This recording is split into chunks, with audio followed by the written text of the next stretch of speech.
Gentlemen, UChicago Medicine continues to lead the way in groundbreaking research and advanced care. From scientific discoveries to expert clinical treatments, they're shaping the future of medicine every day. Purdue Federal Credit Union is proud to be a part of the Crown Point community and support organizations like the Corndogs. At Purdue Federal, we take pride in being your financial partner through all of life's big events. You can visit us online at purduefed.com. Misprint, the official printing partner of the Lake County Corndogs. We specialize in delivering the highest quality signs and printing on time and within budget. Big or small, we do it all. Visit misprintindiana.com to learn more about our services. Sorry to cut off your ad there a little bit. There's a throw about 30 feet to the left. A little interesting there, but good thing it's a warm-up, so as long as he doesn't do that now. And for this Beavers lineup, we got their roster. And we have no idea what positions they're playing, but we do know that the starting pitcher, we believe, is Braden Kenny. All right. He's going to face off against Colin Adams to kick this one off. And there you go. Fastball taken upstairs for ball one. Every single one he threw in warm-ups was high, starting off there. He's an arm sleeve. A little hot for that. 1-0 pitch. Fastball taken just high, a lot closer that time. 2 balls, no strikes. And, yeah, I would say it's hot for an arm sleeve. Some people need it, though. Yeah. 2-0 pitch. Spiked. Good pick by the catcher, but it's quickly 3-0 to Colin Adams, who is no stranger to counts like these. He walked 3 times last game before he got a hit. Still has his head bent on, too. 3-0. Fastball taken upstairs, and it's a 4-pitch walk to start things off for the Corndogs offense. Yeah, not a great start at all for the Beavers. Beavers, pretty much all of them have accessories on. I don't know why. I'm just looking at a lot of them have sleeves and stuff. Even the Heat is not letting them switch up. But the Corndogs, hey, This is an old school guy here in Mason Barth. No arm sleeves, Yeah, no batting gloves. back to back. No- Colin Adams doesn't even have any gloves. He has his ninja headband, though. Notre Dame commit, and Mason Barth takes off-speed strike right down the middle. Well, And he kicked off his Corndogs career with a bang last night. He subbed in around the 5th inning, took the first pitch he saw from the East Chicago Thunder and tripled into the left field alley. Here's the 0-1. Spiked, good, and way to knock it down from the catcher. Keep Colin Adams where he's at, but it's a 1-1 count to Mason Barth. Yeah, we'll see Notre Dame commit. And you said old school. Well, no other school in the country is probably more traditional and old school than Notre Dame. That's for sure. That's a good point. Not many older schools than Notre Dame. Yeah, just that part, period. 1-1 pitch. Colin Adams takes off. It's a hit and run, grounded down the line and picked up by the first baseman. He steps on the bag to retire Barth. Adams moves to second on the play, and there's 1 out for the little Calumet Beavers. I mean, after the game he had yesterday, that's kind of surprising. He grounded out right to first base, but now you got Billy Chidsey up, who's been, on a streak going on. Pretty much all these guys have been on a streak. I say this every broadcast. This team hits. Has been hot. Yeah, this team hits, and they hit well. First pitch to the third lefty to start this lineup, Billy Chidsey. Fastball, hit high into right. It's high. Underneath it is the right fielder. He has it. Adams will tag. Throw to third is cut off. Not going to be close. And now there's 2 outs with a man in scoring position for Nolan Lasky. And here we go. Nolan Lasky, our guy up here. He has a new nickname. We call him the man who brought sexy back. He's got his own walk-up song. Yeah, he's the only corn dog. Only corn dog player this year that has a walk-up song, and it's not by his choice. No, it is by our choice. Well, it's because he hit the home run when we played it, his only home run of the season. So fastball taken right down the middle for strike 1. And, yesterday we played it. He was great yesterday as well. So it seems like it gets him amped up some way. Let's see if that keeps going on. Keep it rolling until he starts to fall off a little bit. But he's been building into this last half of the season. He takes that curveball almost behind his head for ball 1. Maybe he might start doing bad on purpose because he doesn't want that song to be played. But, hey, man, I'd get hyped up if I hear that song coming. Long look in from Braden Kenny. And here's the 1-1. Fastball taken above the zone, ball 2. Yeah, Kenny, after, like I said, he was struggling in warm-ups. It looked like every fastball he landed was high. And after that first at-bat, 4-pitch walk. Other than that, he's been so far so good, and he's looking like he's finding the placement. 2-1 fastball. Catcher tried to frame it. It's left outside. 3 balls, 1 strike to the DH. Just not that one. That one was a little bit outside. Here's the 3-1 pitch. Fastball. Tried to frame it again, left it outside. 5-pitch walk to Nolan Lasky, and now it's first and third for the right fielder, Drew Castiba. Yeah, I think Kenny's scared. The pitcher, he's scared. He doesn't want to give Lasky a good ball because he knows every time that sexy back theme plays, that's going to the moon. We saw it before. Drew Castiba hitting .318 on the season. And it's crazy that you can say that that's lower in the rankings for the Corndogs because .318 is still incredible. Yeah. But for baseball standards, that is great.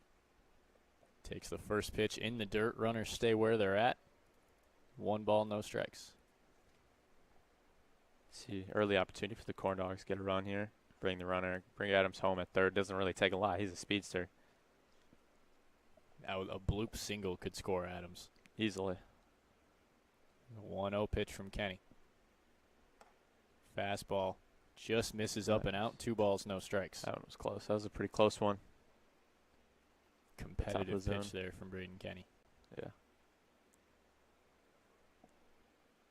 Take a look over at Nolan Lasky. 2-0 pitch, spiked, knocked down again. Catcher doing good work back there, keeping the runners where they're at, but it's 3-0 to Drew Castiba. Yeah, and as I said, Kenny was getting on. I don't know if he threw a strike since I said that, so. Reverse announcer jinx. 3-0 pitch. Lays in the fastball to the outside corner. 3 balls, 1 strike. That was good framing there by Arnold, the catcher. That one looked a bit outside. Here's the 3-1. This one ripped. Diving stop by the third baseman. Throw across is going to be not in time. It'll score a run, but what an effort from the little Calumet Beavers third baseman to keep that in the infield. Yeah, that might have saved another run. Lasky coming in. Infield single for Drew Castiba, and that'll bring up Matt Santana. Man, that was a heck of an effort. I thought that throw, it was a little low. Not as much arm on it, but, you know, kind of hard. Good play to stop it, though, and now Corndogs get their run on the board. Still to runner in scoring position. Now you got Santana up. First pitch to Santana, swung on way out in front of the breaking ball. 0-1.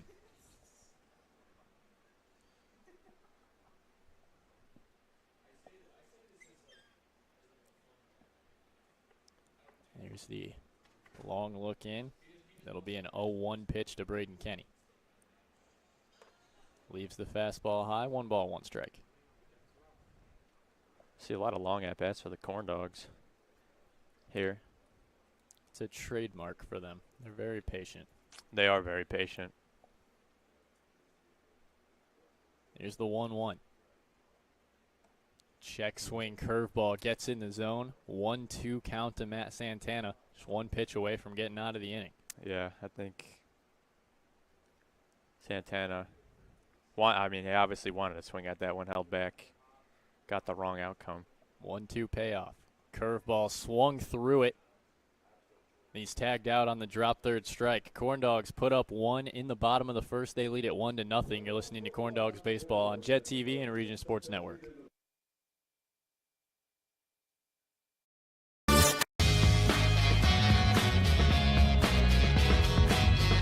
That's what I'm talking about. Crisp lines, bold colors. Deadline? Crushed. At Misprint, we train hard to deliver top-tier printing, signs, graphic design, fast and flawless, and always on point.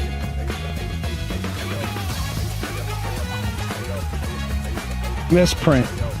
Fit the print, fit the serve, fit for you. Hey, I don't even think he works here. What do we do with him now? Oh.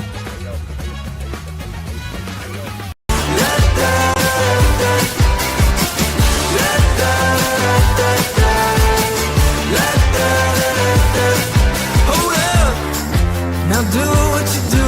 Get loud, go ahead, get loose. Get down to business, tell everyone nothing's off limits. You can have anything you want.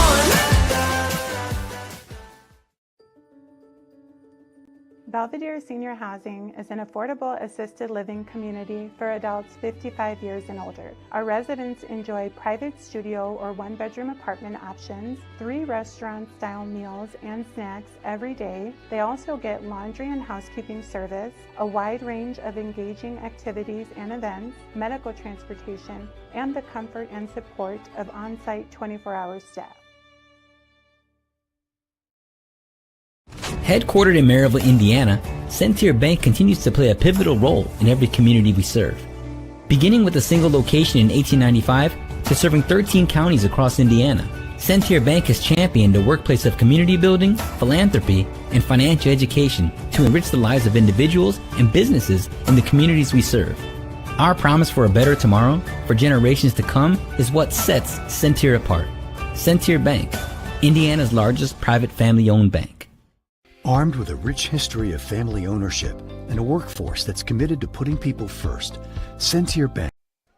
Welcome back to Legacy Fields. We're here in the top of the second. Marcus Taylor going to lead things off for the Little Calumet Beavers after going 1-2-3 in the top of the first at the hands of Joey Merrick. Here's Merrick's first pitch. No, he'll step off. Maybe not. Faked me out. That's the first pitch. Maybe. Slider catches the outside corner for strike one. Nice frame there. I don't even know if he needed it, but good frame. 0-1 pitch. Swung on and missed. Inside fastball at the knees. All over it.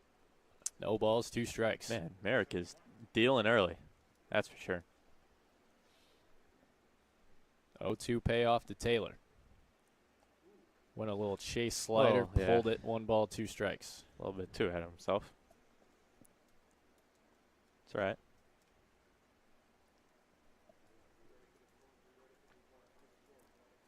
Merrick tried to compose himself after that. Here's the 1-2 pitch. Ripped into left and foul. Taylor hit that ball really hard, but turned it. Never had a chance of staying fair. Just a hard hit strike if you're Joey Merrick. And here will be the 1-2 again. Swung on and missed in the dirt. Santana holds on to it. No drop, third strike necessary. Merrick picks up his first strikeout of the game to start the second. There you go. Even they did the drop third strikeout just in case. It's like one of those things where even if you think you hear a ref's whistle, you keep playing. Play to the whistle. Play. Now you play even after the whistle, just in case. Greg Guernsey coming to the plate now. He takes fastball outside.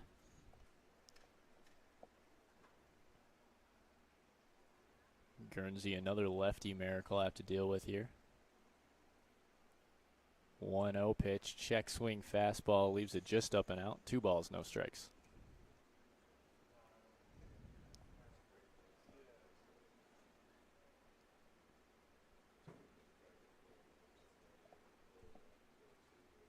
Delivery, fastball easily outside. Merrick not happy with himself after that one.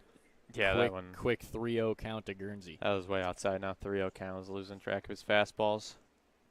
See if we can get one back in the zone here. Obviously, Beaver guy is going to take it. Likely, no matter what. 3-0. Fastball outside again. 4-pitch walk to Guernsey with 1 out in the second. And that'll bring up Quinn O'Brien. Yeah, that's not what you want there. A 4-pitch walk. To follow up the strikeout, too. Yeah, especially when you're on a streak there. Seems like no one can get past you. Straight up 4-pitch walk. Let's see if he can bounce back here at this a bit.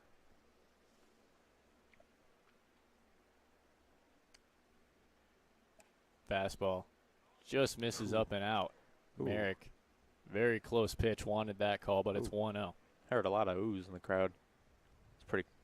I think that was a close one. 1-0 pitch, pick back to first. Check up on Guernsey. He's in there safely. It's a quick move. It is Joey quick. Merrick. Yeah, I was going to say, that's really fast. Beavers can't have too many leads, huh? Here's the 1-0. Fastball below the zone, ball 2. 6 straight balls from Merrick.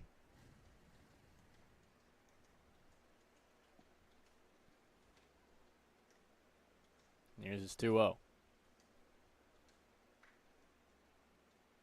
Slider catches the zone there. Good pitch from Merrick for strike one. A lot of movement on that slider. And I think if you're Quinn O'Brien, you were probably taking that all the way, but that's pick back over to check up. Throw was a little high. And Guernsey's back in safely.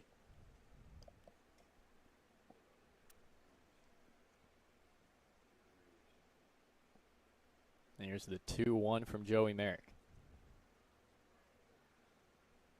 Slider just missed up and in. That's such a close pitch on that corner. 3 balls, 1 strike to Quinn O'Brien. Yeah, a couple of close pitches this at bat. Both don't go the Corndogs' way. That's got to be frustrating if you're Merrick. 3-1. Popped up into left center. Underneath it, Adam Walters. He has it for the out. Guernsey will head back into first. Now there's 2 away with 1 on for Jackson Alexander. And that was a pitch you needed to get if you were Joey Merrick there. That was dangerous there. Get the out, keep the runner where they're at. Now you just got 1 on, 2 away. Luckily for the outfielders, I mean, the sun doesn't seem like it's too bad. Had some of those plays last night. Couldn't track it. Jackson Alexander fouls the first pitch back to the screen on a fastball for strike 1. See, Alexander, he played for my high school, did his games this year. Pretty solid hitter. He's first baseman. He's not playing first base today for the Beavers.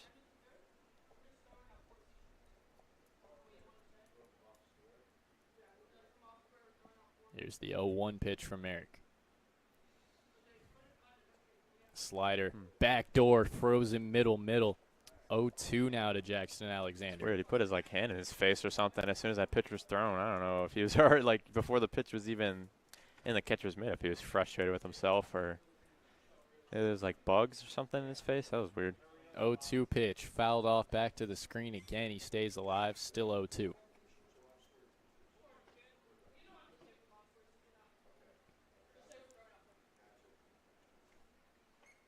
Merrick set, ready to go. Looking for his second strikeout of this inning. 0-2 payoff. Slider left it outside. 1 ball, 2 strikes to Jackson Alexander.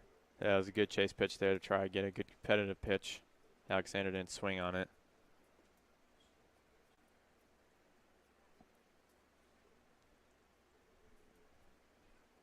One-two delivery.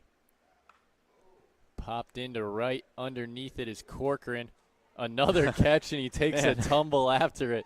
Corcoran with his second putout back there in right field to hold the Little Calumet Beavers scoreless in another inning.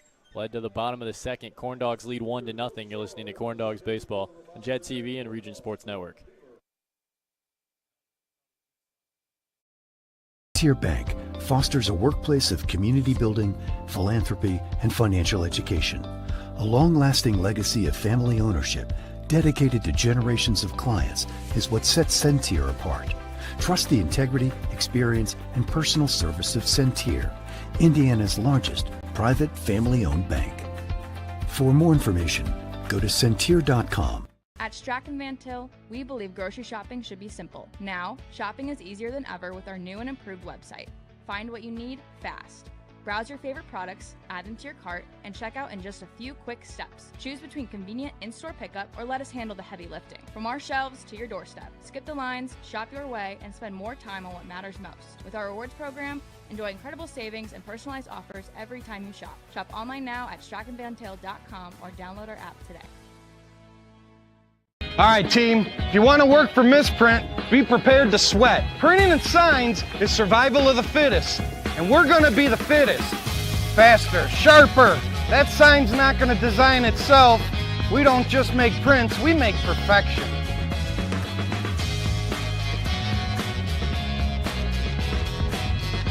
That's what I'm talking about. Crisp lines, bold colors, deadline, crushed.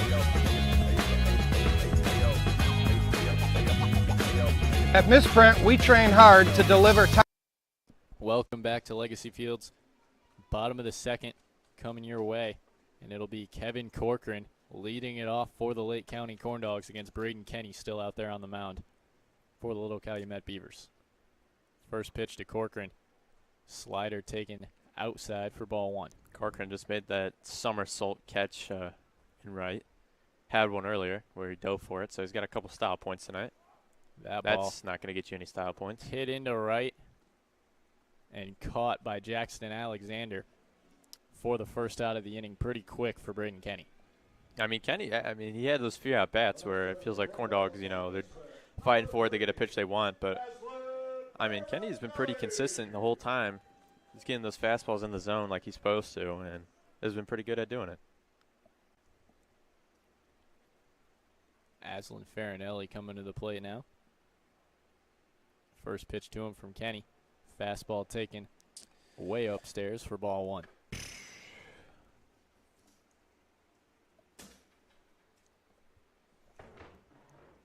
Another fastball, same spot, ball 2 to Aslan Farinelli. There you go, that's what I was saying. That's what he was doing earlier, lifting those fastballs. Spikes that one. It's knocked down by Arnold. Drew Arnold. Drew Aller. Aller. Penn State quarterback. I got halfway through.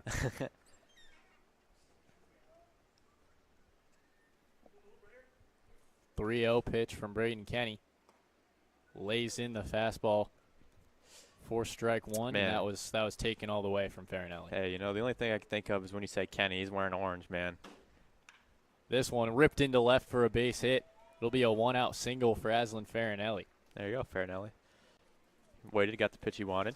Clean contact there. Just laced it in the left field gap. Back to what I was saying, though. The pitcher, Kenny, wearing orange, I can only think of one thing, and that's South Park, 100%. Every time he said his name was Kenny, I was like, oh man. Well, let's hope he doesn't die tonight. That's all right, because he'll come back.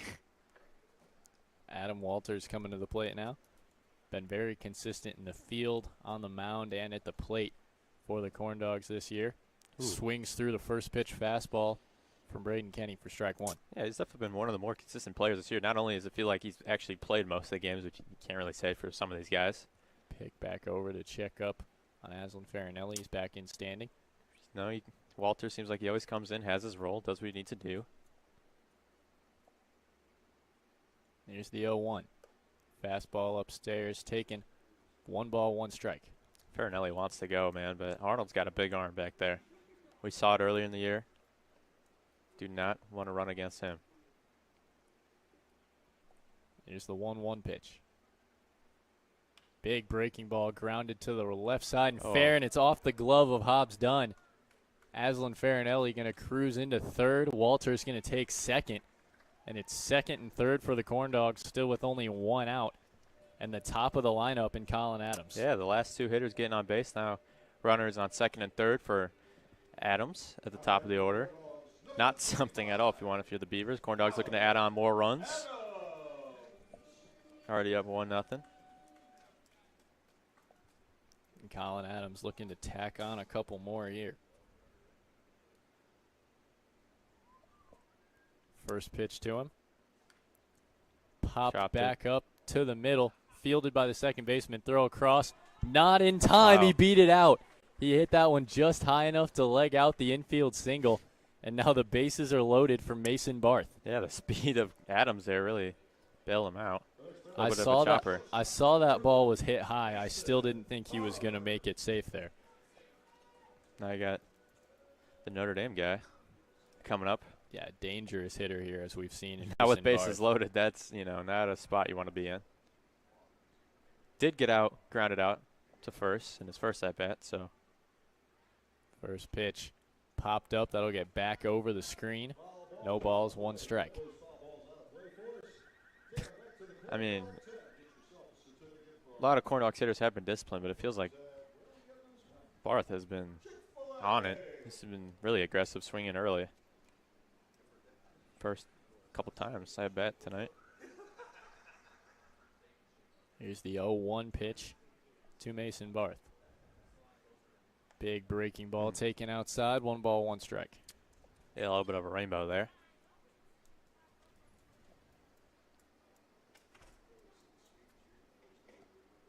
Long look in from Kenny. And now the 1-1.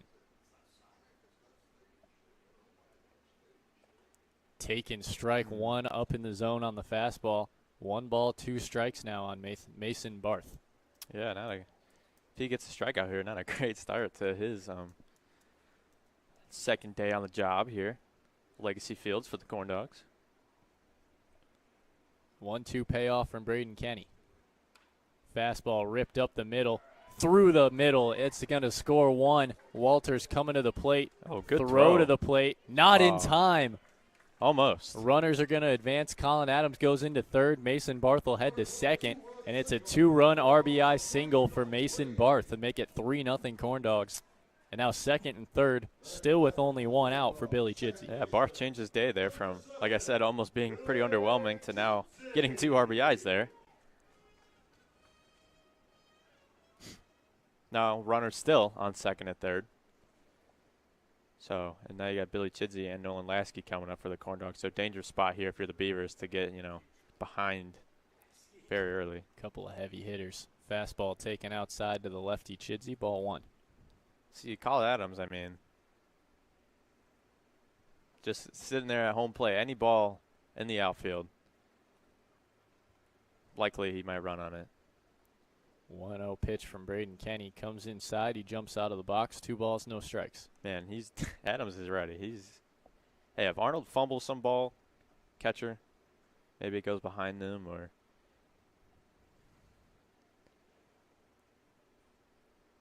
Here's the 2-0. Fastball taken just upstairs. That one looked pretty close. That one looked pretty good to me. Hey, we've seen that called for Merrick, though, so, it got to be called both sides. Quick 3-0 count to Chidsey. He lays in the fastball for strike 1, as was to be expected, and it was taken by Chidsey all the way. Yeah. Chidsey had no intention of swinging that one. Why would he? 1 more ball to get the bases loaded again for Nolan Lasky. 3-1 pitch. Popped up into short left. Oh, that might not be. That's shortstop no, catches it. Going. Colin Adams is going to. He was just deking him a little bit, seeing if he could draw a throw. Still second and third. Lasky pops up to Greg Guernsey at Chidsey, pops up to Greg Guernsey at shortstop, and now it'll bring up Nolan Lasky, who walked his last time up. Man, I thought Adams was still going to run on that. I thought he took an aggressive fake couple of steps. I thought he didn't care. He kind of looked hard at him. I'm surprised they didn't throw it. Just in case. Here's the first pitch from Braden Kenny. Fastball taken up and out, ball 1.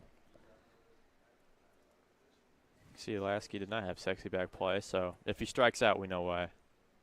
His theme music wasn't playing. You got to switch it up a little bit, though. Can't do the same for every single time. 1-0 pitch. Drilled into left center. That's going to get down for a base hit. And that's going to score 2. Another 2-run single for the Corndogs. 5-0 Corndogs. Man on first, 2 away for Drew Costiba. Maybe that's Lasky saying, hey, I don't need my theme music. I'm just good now. I'm on a hot streak. It has nothing to do with sexy back playing. I'm a good ball player. Costiba singled his last time up. Looking to keep that rolling here and keep the Corndogs 2-out rally alive. Big swing on the first pitch breaking ball for strike 1. See, Lasky, I don't know where he plays college, but might have to notify the university, hey, play this song. That's just some anonymous guy. Play this song when Lasky comes up to bat at least once. Back pick over. Not in time. Hard tag applied by Marcus Taylor. But Lasky's back in safely. We'll see, though. He might not be a fan of it. None of us really asked. We kind of just started doing it. That became his thing, whether he liked it or not. Here's the 0-1. Bounce to the left side and foul. And Braden Kenny gets ahead of Drew Costiba 0-2. Maybe we need to find another Corndog player to pick on. I don't know. Make it so Lasky's not the only one. I mean, in the past, we need Owen Wakowiak to have a team. That's what we need. He's our fan favorite. Big guy up here was talking yesterday. Yeah, joined us on the broadcast yesterday. Great guy. He's out there. Maybe he needs his own walkout song when he goes out there to close a game up. 0-2 payoff from Kenny. Curveball taken, strike 3, and Drew Costiba knew it. 4 runs put up in the bottom of the second by the Corndogs. They lead it 5-0. You're listening to Corndogs Baseball on Jet TV and Region Sports Network.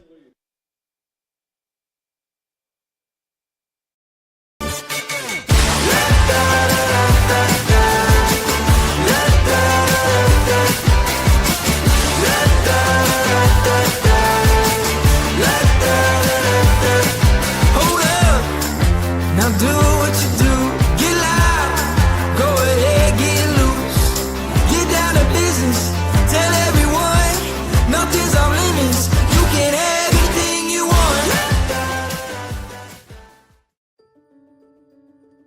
Belvedere Senior Housing is an affordable assisted living community for adults 55 years and older. Our residents enjoy private studio or one-bedroom apartment options, 3 restaurant-style meals and snacks every day. They also get laundry and housekeeping service, a wide range of engaging activities and events, medical transportation, and the comfort and support of on-site 24-hour staff. Headquartered in Maryville, Indiana, Centier Bank continues to play a pivotal role in every community we serve. Beginning with a single location in 1895 to serving 13 counties across Indiana, Centier Bank has championed a workplace of community building, philanthropy, and financial education to enrich the lives of individuals and businesses in the communities we serve. Our promise for a better tomorrow for generations to come is what sets Centier apart. Centier Bank, Indiana's largest private family-owned bank. Armed with a rich history of family ownership and a workforce that's committed to putting people first, Centier Bank fosters a workplace of community building, philanthropy, and financial education. A long-lasting legacy of family ownership dedicated to generations of clients is what sets Centier apart. Trust the integrity, experience, and personal service of Centier, Indiana's largest private family-owned bank. For more information, go to centier.com. At Strachan. Welcome back to the top of the third. Joey Merrick back out there for another inning of work, and it'll be number 37, Noah Chase, leading it off in the third. First pitch, single right back up the middle past Merrick. Wasted no time getting the Beavers on the bases in the third. Yeah, first pitch of the inning, just aggressively swings at that one. Already a runner on for the Beavers. You know, it's kind of go time for them. Wanting to stay in this game. Corndogs offense is kind of already starting to get it going. Already 5 runs through 2 innings. Catcher Drew Arnold coming to the plate now. Chance to move around Noah Chase. First pitch to him from Merrick. Fastball hit into center. Walters trying to track it. Has it on the warning track. What a catch. Noah Chase will head back into first as Adam Walters ball hawked that. Man, I think Merrick's got to buy some of his outfielders dinner already tonight. We already seen some great fielding plays, and it seems like all year the fielding has not been an issue for the Corndogs as we've seen for other teams. Coming in here, we're very confident in our defense. Helps the pitching a lot. Maybe that's why, big reason why they've been so dominant recently. This is number 13. Colburn, no first name. It's Colburn. Takes slider below the zone for ball 1. All right, Colburn. Colburn with the nice pink, bright gloves. You know, where's Angelo Luna been? I wonder what he's been up to. Well, that's true. We haven't seen him in a while. Him in his Maybe neon yellow batting gloves. His neon yellow batting gloves. Here's the 1-0 pitch. Spiked fastball knocked down by Santana. Ball 2. Maybe he'll come back for the playoffs. Maybe not. Maybe he's selling some gloves. Maybe he became a baseball bat glove salesman. An ambassador. Entrepreneur. Here's the 2-0 from Merrick. Fastball up the middle. That's going to get caught again by Walters. I thought that was going to drop in front of him, and he made it look easy. Yeah, what? 2 consecutive putouts for Adam Walters. You got Corcoran over here doing somersaults, and then you got Walters just kind of just scooped it. Kind of just caught it like it was a normal ball. Joel Harrell coming to the plate now. Grounded out to Aslan Farinelli to start this game. Now with a man on first. First pitch from Merrick. Slider taken inside, ball 1.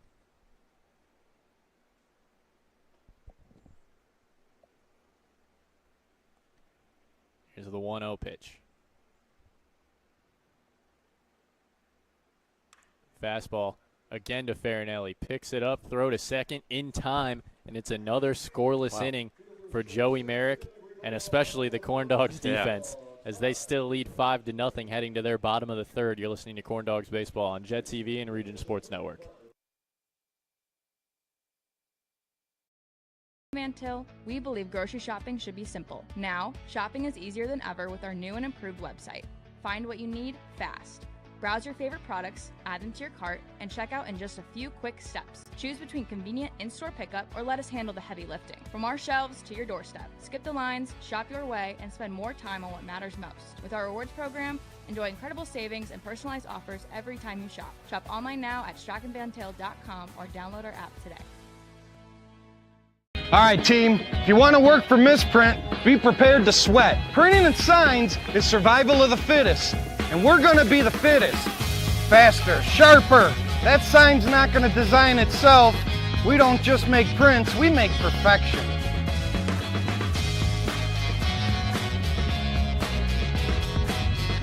That's what I'm talking about. Crisp lines, bold colors, deadline, crush. At Misprint, we train hard to deliver top-tier printing, signs, graphic design, fast and flawless, and always on point.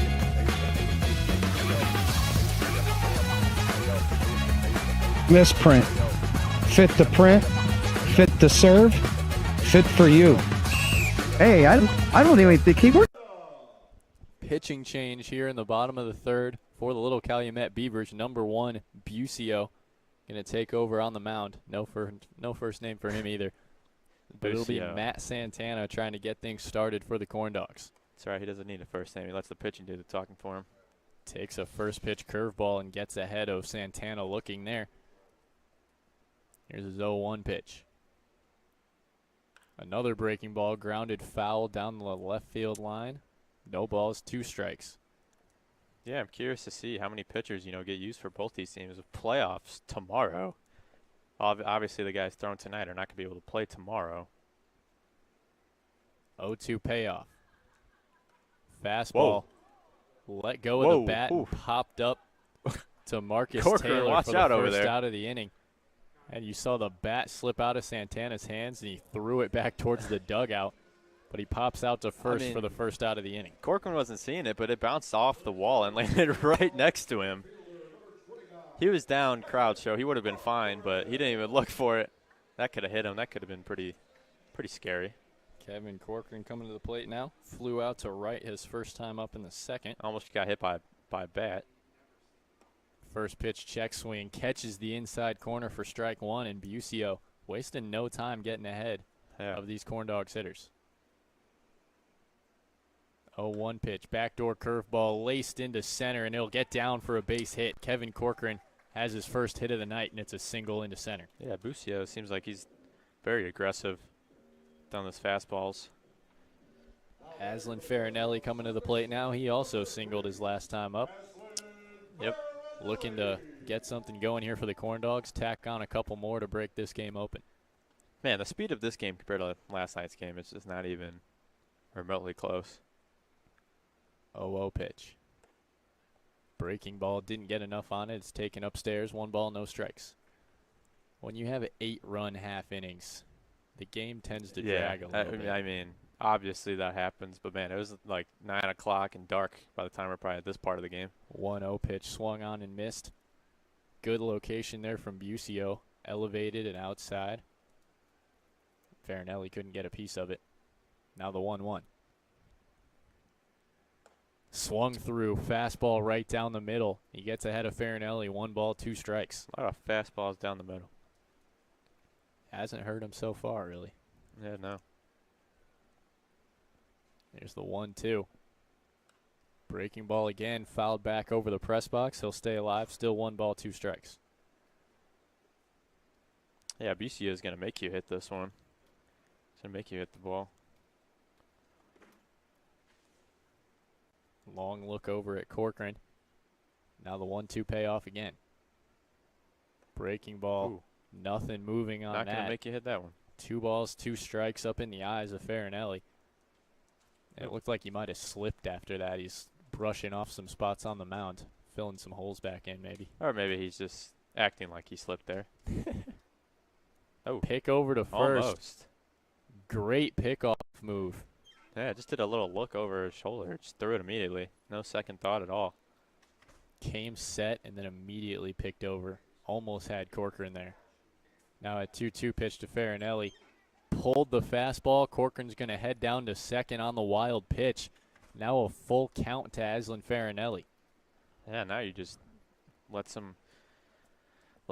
Corcoran in scoring position. Not something if you want at all if you're the Beavers, obviously.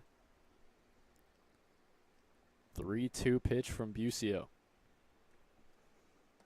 Fastball check swing, low and outside. Bucio wanted it. It's a full count walk to Farinelli. Now first and second for Adam Walters. Man, Arnold's frame there was really funny. He just like shot up there immediately. He did not want the umpire to see where that spot was. Definitely knew that was very low. Adam Walters reached on an air. His first time up, he had that hard ground ball down the line that skipped off the glove of Hobbs Dunn. A check swing fastball right down the middle there for strike one. Yeah, Walters as well has a couple of good catches in the outfield like Corcoran. Not as fancy, but same amount of outs. Yeah, same amount of outs. 0-1 pitch, curveball taken upstairs, 1 ball, 1 strike. They arguably might be even more impressive. In fact, he didn't have to dive for any of those.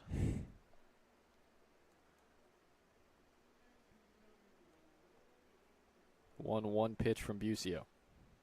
Spiked fastball knocked down by Drew Arnold. 2 balls, 1 strike to Adam Walters. Yeah, if you're Bucio, you do not want Walters to get on. No bases loaded again for the top of the order. Something similar that happened earlier and did not work out well for the Beavers. I'll just say that.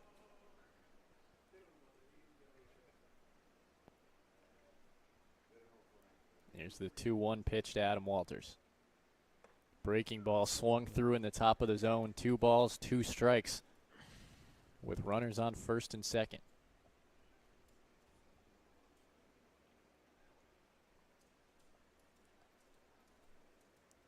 Here's the 2-2 pitch. Spikes the fastball, knocked down again by Arnold, and another full count for Bucio here. Yeah, back-to-back walked Farinelli last time. See if he's got something better cooking here for Walters. Full count pitch. Fastball above the zone. Another full count walk for Bucio, and he thought that one was in the zone. Loads the bases. Yep. For the top of the lineup in Colin Adams. Man, he hasn't figured out the bottom of the order yet for the Corndogs. It's back-to-back times. He struggled against them. Now leaves bases loaded again and scoring opportunities for this top of the lineup. And like I said, did not work out in their favor last time. Adam Walters, or no, excuse me, Colin Adams singled his last time up, walked before that. First pitch he sees, fought off, and that'll get fouled down the left field line. Bucio gets ahead 0-1.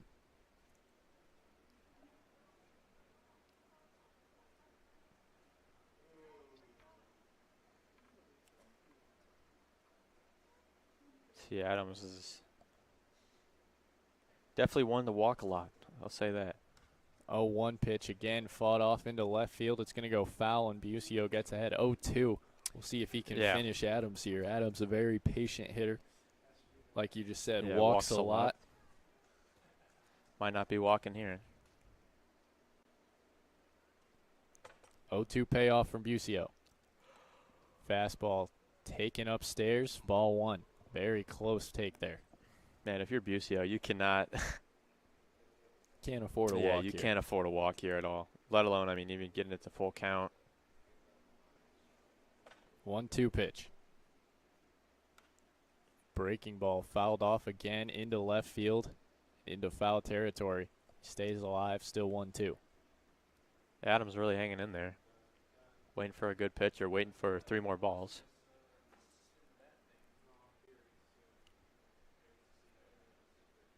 Long look in from Bucio. Now the 1-2 to Colin Adams. Fastball fouled right back to the screen. Bucio had some heat on that. Adams got a piece of it to stay alive again. Keep it in there. Just staying in there. He's going to get one he likes eventually.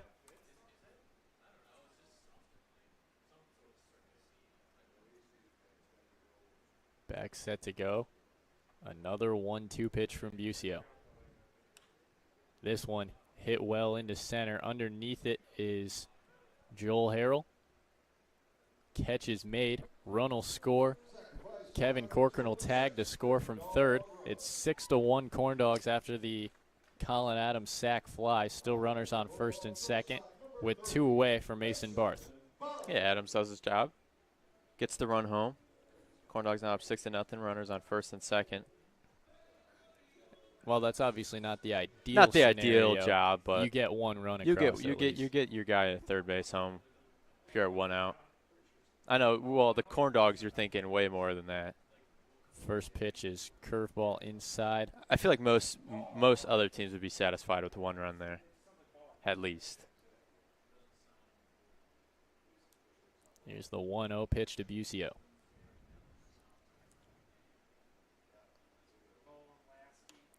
Popped straight up in the air. Marcus Taylor underneath it from first, and he has it for the third out of the inning. Corndogs put up another one in the third to take a 6-0 lead. You're listening to Corndogs Baseball on Jet TV and Region Sports Network.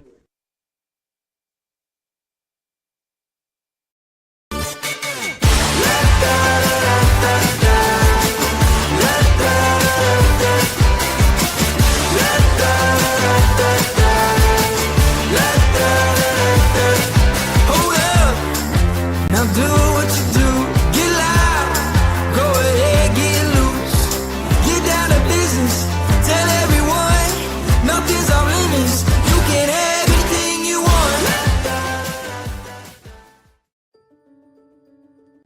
Belvedere Senior Housing is an affordable assisted living community for adults 55 years and older. Our residents enjoy private studio or 1-bedroom apartment options, 3 restaurant-style meals and snacks every day. They also get laundry and housekeeping service, a wide range of engaging activities and events, medical transportation, and the comfort and support of on-site 24-hour staff. Headquartered in Maryville, Indiana, Centier Bank continues to play a pivotal role in every community we serve. Beginning with a single location in 1895 to serving 13 counties across Indiana, Centier Bank has championed a workplace of community building, philanthropy, and financial education to enrich the lives of individuals and businesses in the communities we serve.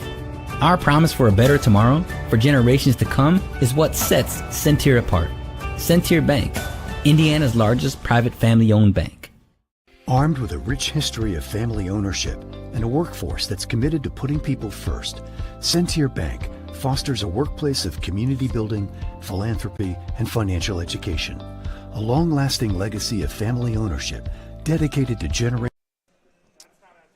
Big thanks to Albany's Confectionery in Maryville, the Lake County Corndogs Kids Club sponsor and home of the world's best gummies and chocolates for over 40 years. From their famous 12-flavor gummy bears to their mouth-puckering sours and fruit flavors, Albany's puts flavor and fun first. All made right here in the region with the highest quality ingredients. Remember, look further down the tummy to know you've got the best in your hands. Off Square Brewing, the official brewing partner of the Lake County Corndogs. At Off Square Brewing, we strive for more than just that. Off Square. We think and brew outside of the box. Head on over to the beer garden at tonight's game to try the Corndogs Golden Batter Beer. Must be 21 or older.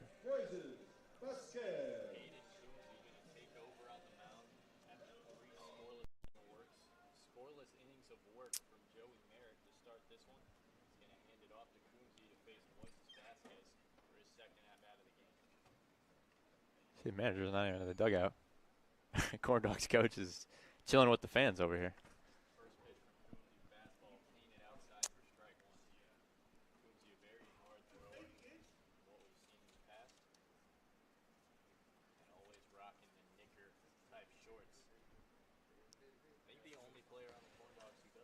Yeah.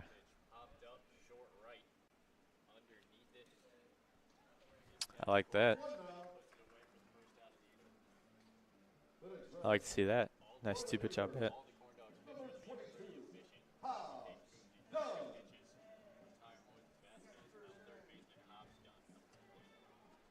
Yeah, we'll see same deal with the Corndogs. I mean, these guys will likely, I mean, obviously can't play tomorrow, might not even play the championship game. So this could be their final times pitching for the Corndogs this season.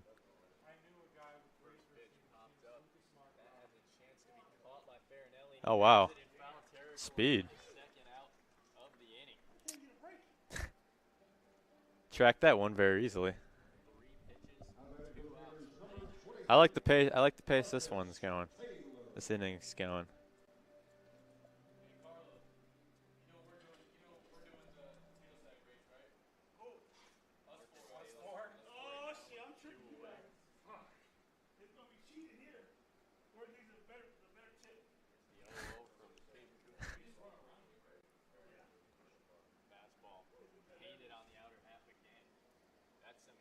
Man. Yeah. Yeah, coming out the pen throwing, he placing it perfectly exactly where he wants it, right in the corner.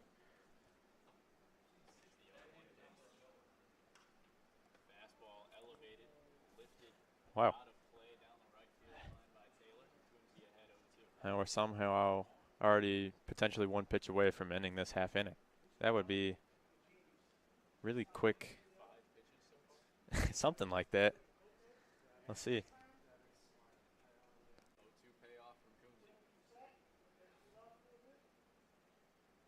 Oh.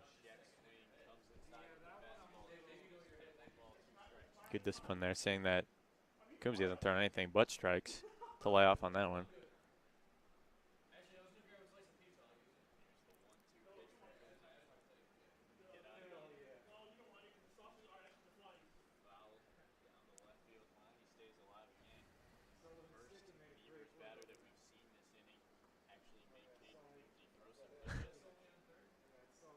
It's weird because, yeah, that's something the Beavers took pride in earlier in the season, but, you know, things happen. Corndogs pitchers have definitely gotten better.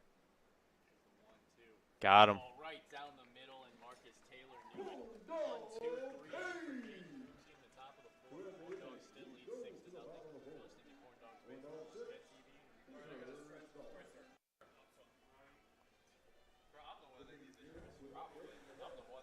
Ugh. I should take my stuff out of my pockets. What? Come on now. Okay, I just.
Welcome back to Legacy Fields here in the bottom of the fourth. After that lightning quick inning from Caden Coombsy, it's going to be Billy Chidsey leading off the bottom of the fourth for the Corndogs. We'll see. The Corndogs, you know, offense can keep doing what they're doing. Already got 6th spot on the board. There's the first pitch from Chidsey. Taken upstairs, ball 1.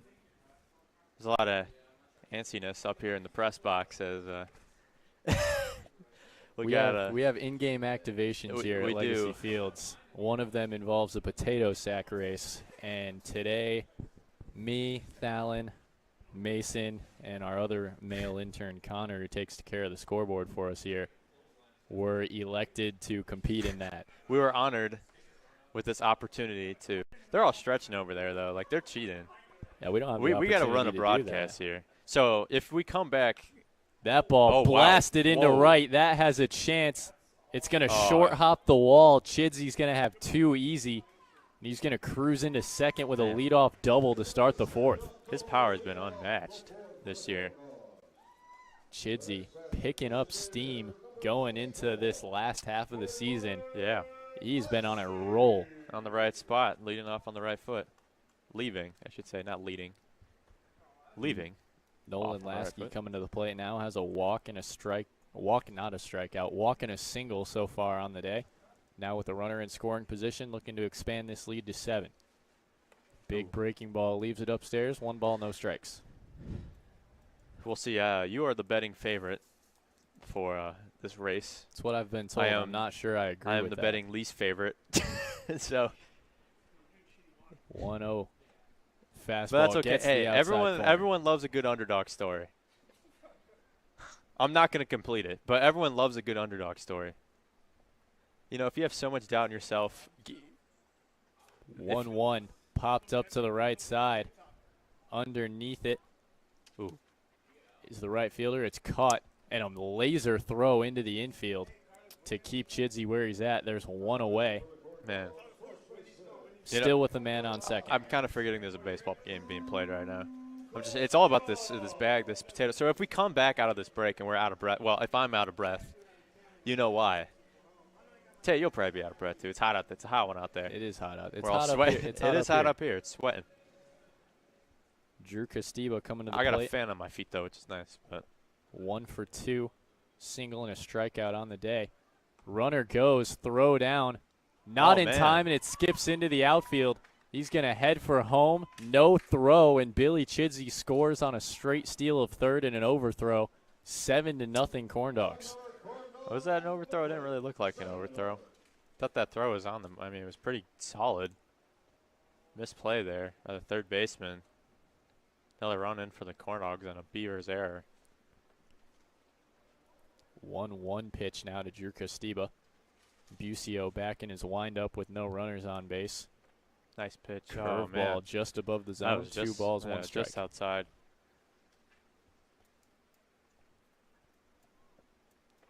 Here's the 1-1.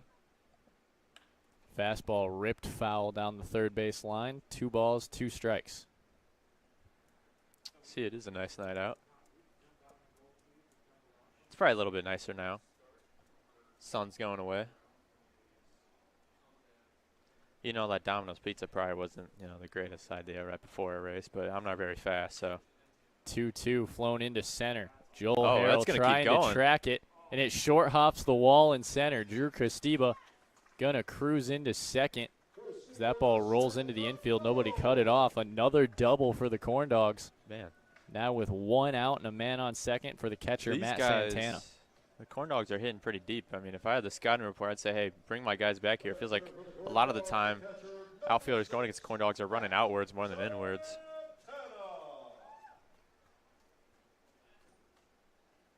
Matt Santana 0 for 2 on the day.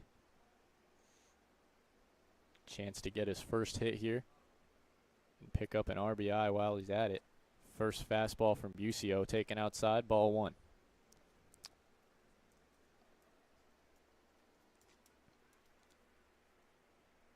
Here's the 1-0 pitch. Fastball, same spot, goes outside, 2 balls, no strikes.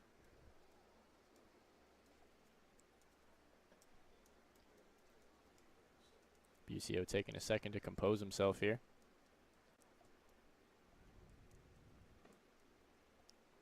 Here's the 2-0 pitch. Curveball to Santana, leaves it in, 3 balls, no strikes to Matt Santana.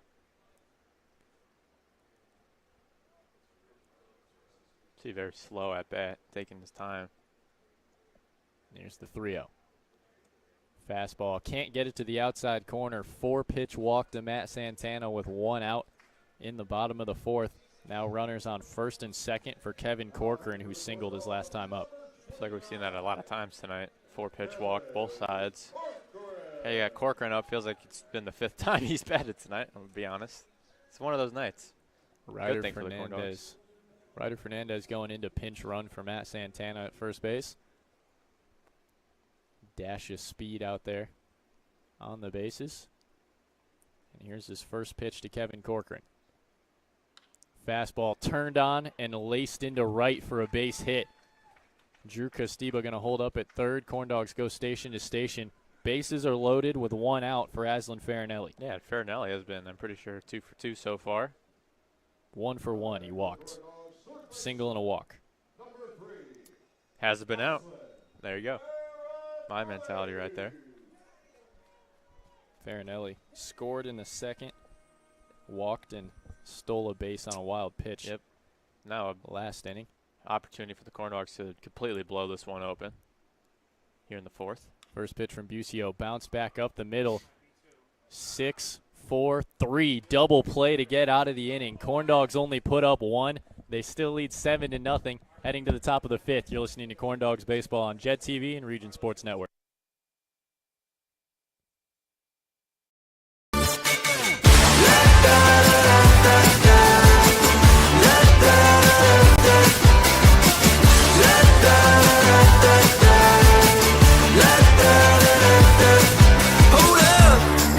Now do what you do, get loud, go ahead, get loose, get down to business, tell everyone, nothing's off limits, you can have anything you want.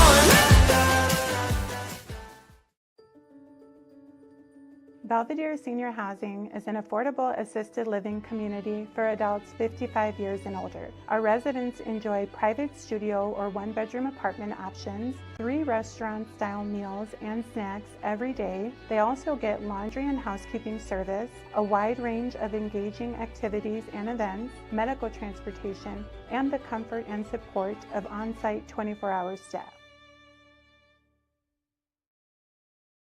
Headquartered in Maryville, Indiana, Centier Bank continues to play a pivotal role in every community we serve.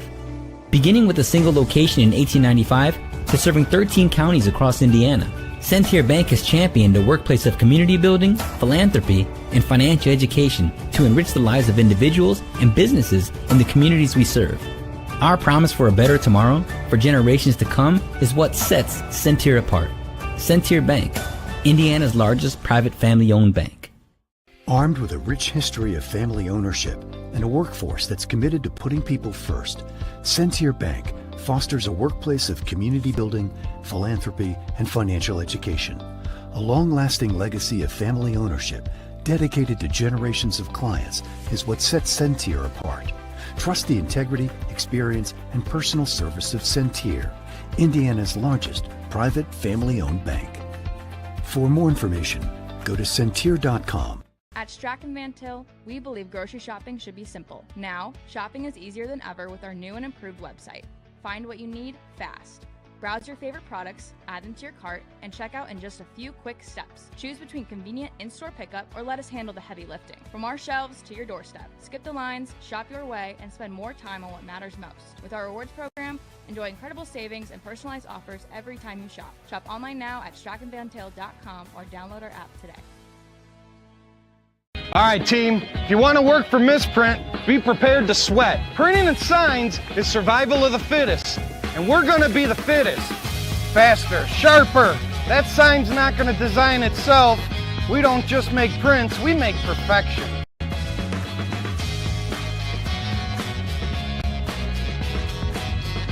That's what I'm talking about. Crisp lines, bold colors. Deadline? Crushed.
strikes.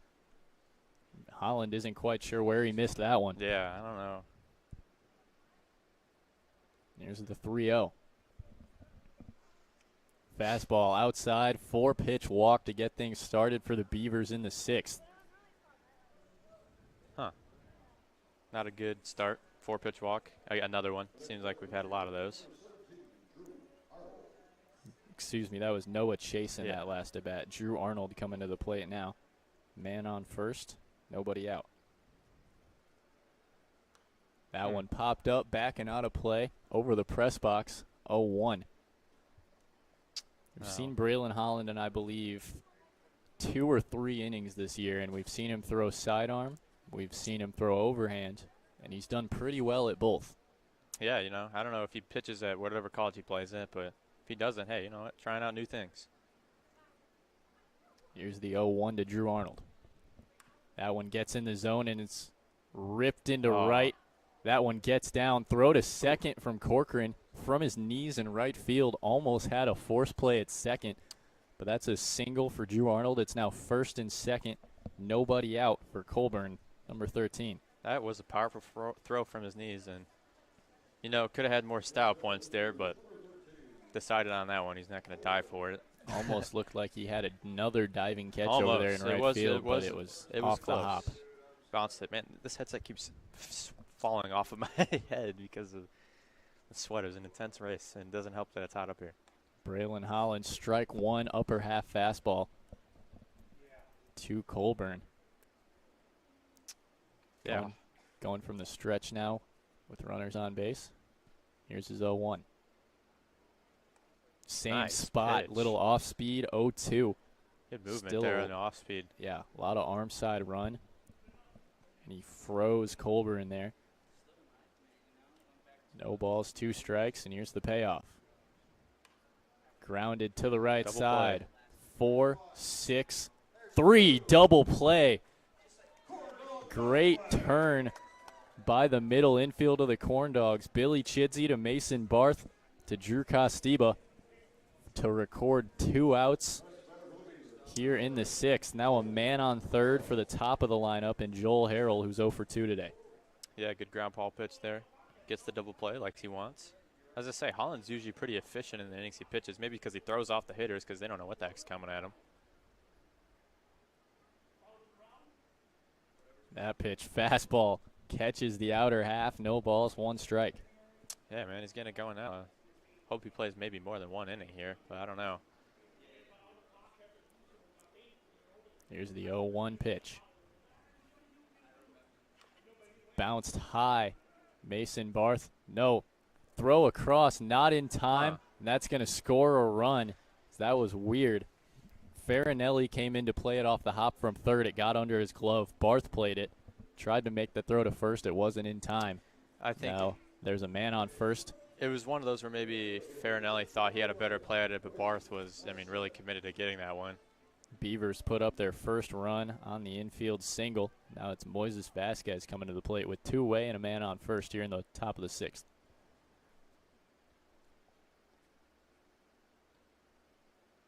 Runner goes, throw down from Santana, off the bag, sweep tag, just missed him. Great throw from Santana. If it was just a little bit more on the bag, I think you would have had him. But it's a stolen base for Joel Harrell. And he's dangerous out there on the bases. The Corndogs have been fortunate to hold him hitless so far. Yeah, the speed of Harrell. Definitely a big reason why that was a pretty good throw. 0-1, hit high into center. Adam Walters underneath it. And that'll be the inning. Easy play. Little Calumet Beavers put up 1 in the top of the 6th. Corndogs still lead at 7-1. You're listening to Corndogs Baseball on Jet TV and Region Sports Network.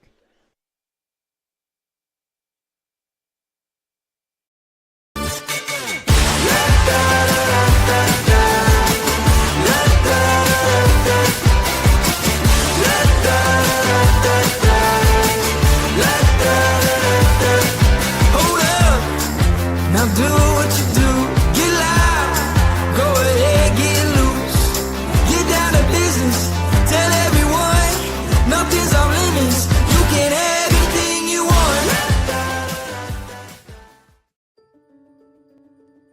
Belvedere Senior Housing is an affordable assisted living community for adults 55 years and older. Our residents enjoy private studio or one-bedroom apartment options, 3 restaurant-style meals and snacks every day. They also get laundry and housekeeping service, a wide range of engaging activities and events, medical transportation, and the comfort and support of on-site 24-hour staff.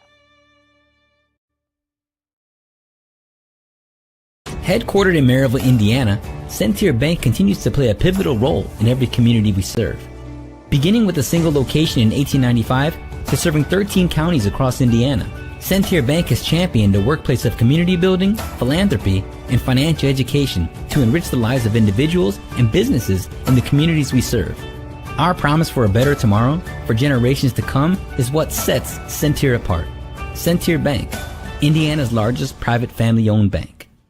Armed with a rich history of family ownership and a workforce that's committed to putting people first, Centier Bank fosters a workplace of community building, philanthropy, and financial education. A long-lasting legacy of family ownership dedicated to generations of clients is what sets Centier apart. Trust the integrity, experience, and personal service of Centier, Indiana's largest private family. Welcome back into Legacy Fields here in Crown Point, Indiana. A quick word from our sponsor, Centier Bank, celebrating 130 years in community banking this year. It's devoted to serving communities as Indiana's largest private family-owned bank, and this is huge. Centier was recently ranked #1 best retail bank in customer satisfaction by J.D. Power and invites you to be our guest and experience award-winning hospitality firsthand. Centier Bank, proud partner of the Lake County Corndogs. I'll tell you what, Tate, it's great to be back. It's great to have you back. For those of you that don't know, this is former play-by-play announcer, I would say my mentor in the play-by-play industry, Noel Ferry, joining us back in the booth. It's great to be back in Crown Point and great to see the overall season that the Corndogs are having. I mean, just as successful as always. And Tate, someone told me through the grapevine, it's been the Bats this year. It has been the Bats. Multiple 10-run games. Seems almost surprising at this point if the Corndogs don't mercy rule somebody the way their bats have been rolling lately. And, you know, I'll tell you what, that takes me back, make it 3-4 summers ago, the Corndogs' first season as a team. I mean, the bats were red hot. Multiple guys hitting well over 300 as the season went on. Here's the 1-1 pitch. Swung through high fastball by Drew Castiba, make it a 1-2 count for the new pitcher in for the little Calumet Beavers. Last name Fuller. We don't have a first name, but he worked to a 1-2 count on the Corndogs leadoff man here in the bottom of the 6th. 1-2 payoff, called fastball, strike 3 on the outer half. Castiba didn't completely look like he agreed with that, but it doesn't matter. Looking strikeout for the first out of the 6th inning. Well, I'll tell you what, Tate, with the type of season that the Corndogs have been having, I'd like to know your analysis on the postseason this year for the Corndogs. I mean, have to be going into it looking like the potential favorites. I think we are locked in as the 1 seed going into our playoff game tomorrow. We play the East Chicago Thunder, which coming off of an 18-1 victory against them last night here at Legacy Fields. So I think the Corndogs are feeling pretty confident going into this postseason. Yeah, and I mean today what's really been working for them is sneaking the ball into defenders, in between defenders. I mean, lots of balls that have some loft on them, as there's another swing and miss right there. But it hasn't mattered. They're hitting them exactly where they need to. Yeah, we've seen that. We've seen very patient hitting is something we talk about a lot, drawing a lot of walks. Colin Adams been walked twice today. We got walked 3 times yesterday before he even got to swing at a pitch. And, yeah, just being patient. But we have seen some power. We've seen some home runs leave the yard here at Legacy Fields. So here's the 1-2 pitch from Fuller to Matt Santana. Backdoor breaking ball just misses the outside corner. 2-2 now. It's been an interesting zone so far today, especially on the outside, whether that be for lefties or righties. They've been having a tough time out there. 2-2 pitch. Popped up to the right side. Second baseman Jackson Alexander underneath it for the second out of the inning. Quick 2 outs for Fuller in his first inning of work, and that'll bring up number 29, Kevin Corcoran, who's 2 for 3 on the day with 2 singles in his last 2 at-bats. Kevin Corcoran, that was a special player last season for the Corndogs. Had a lot of clutch moments, and I'm sure that that's continued this year as well. I believe this is actually, he wasn't with us for the first part of the season. I Oh, think this okay. is only like his 4th or 5th game back.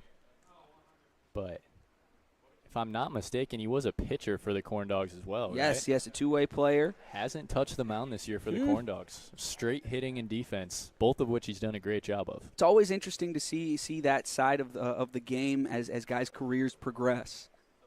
Here's the 1-0 pitch, fastball, up and out, taking strike one. Corcoran a little upset with himself after that as he was starting to step out almost before that ball reached the plate. Here's the 1-1 from the lefty Fuller. Right through the middle, swung on and missed. 1 ball, 2 strikes now for Corcoran. Corndogs have been able to see the third arm for the Beavers so far today. I mean, absolutely just racking up the hits. 1-2 payoff. Breaking ball fouled back to the screen on an inside curve at the knees. That's a tough defensive swing from Kevin Corcoran. Yeah, you talk about seeing the third pitcher. I think we saw 3 in the first 3 innings playing the East Chicago Thunder. It's just part of their tactic. They just switch pitchers out almost at will. And, you know, to a certain extent, you don't ever get too comfortable with that. But, I mean, 18 runs speaks for itself. Yeah. 1-2 pitch again. Spiked fastball in the other batter's box. 2 balls, 2 strikes. And with Noel Ferry in the booth, I think that's our first Deuces Wild of the game tonight. A magical in the 6th moment. inning. A magical moment. Shout out to Garrett Larson on that one as well.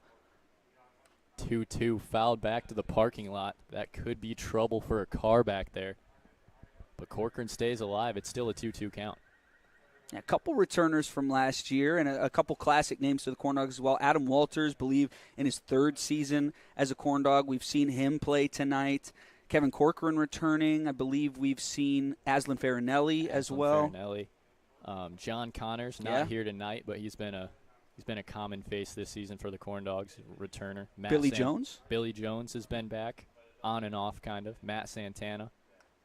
Check swing, strike 3, looking on a curveball. Fuller goes 1-2-3 in the bottom of the 6th. Corndogs still lead 7-1. You're listening to Corndogs Baseball on Jet TV and Region Sports Network. Family-owned bank. For more information, go to Centir.com. At Strachan Van Til, we believe grocery shopping should be simple. Now, shopping is easier than ever with our new and improved website. Find what you need fast. Browse your favorite products, add them to your cart, and check out in just a few quick steps. Choose between convenient in-store pickup or let us handle the heavy lifting. From our shelves to your doorstep, skip the lines, shop your way, and spend more time on what matters most. With our rewards program, enjoy incredible savings and personalized offers every time you shop. Shop online now at strachanvantil.com or download our app today. All right, team, if you want to work for Misprint, be prepared to sweat. Printing and signs is survival of the fittest, and we're going to be the fittest. Faster, sharper. That sign's not going to design itself. We don't just make prints, we make perfection.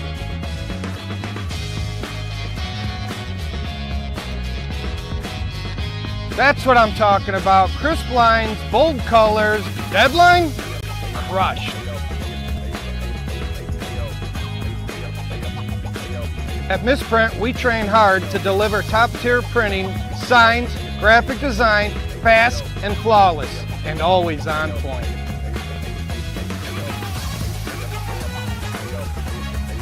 Misprint. Fit the print, fit the serve, fit for you. Hey, I don't even think he works here. What do we do with him now? Oh.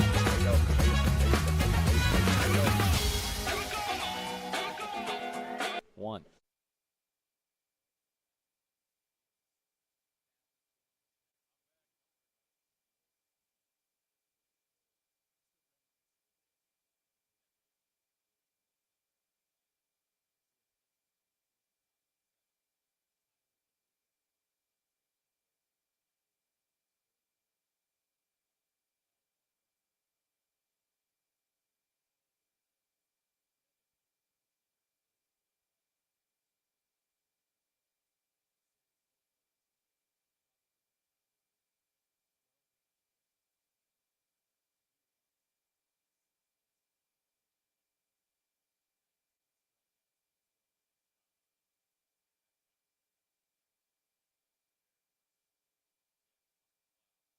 Couple games or playoff games. We know a guy. Tyler DeLuca taking the mound for the Corndogs here in the top of the 7th to face off Hobbs Dunn. First pitch from DeLuca misses outside. And if you had to call anybody on the Corndogs a premier closer, I'm pretty sure it would be Tyler DeLuca. 12 innings of work in 10 games, 1 earned run, 19 strikeouts, and only 6 hits. He sails another fastball outside and high to Hobbs Dunn there. 2-0 count for the Beavers' third baseman. Yeah, and, he's got to be ready if his name ever gets called these next 2 games. Not really, tomorrow. I don't know if we really need him too much. But the championship game, his name's got to be ready to be called. 2-0 fastball goes high. Quick 3-0 count. Not something we're super used to seeing from DeLuca in that 19 innings. 7 walks. Or 12 innings, 7 walks. So not a super common occurrence. He lays a fastball across there for strike 1. Try to work himself back into this at bat. Yeah, wouldn't that be a good start to his night to get a walk? Something not common for him. 3-1. Got it. Just misses the outside corner. You see Hobbs Dunn not super happy with it. He wanted to stay up there and hit. That was weird. But it's a 3-1 walk to Hobbs Dunn. And there's a man on first for Marcus Taylor, who's 0 for 2 today. Yeah, that's an interesting one there. A little frustrated that he got walked. But, yeah, you're at this point in the game. You're down by 6. Kind of want to just snack one. That and it's summer ball. All these guys are here to hit. Yeah. Fastball goes upstairs to Taylor. 1 ball, no strikes. Last regular season game of the year as well. Yeah. On top of that, when their last game could possibly be tomorrow, what do they beat post 94 or not?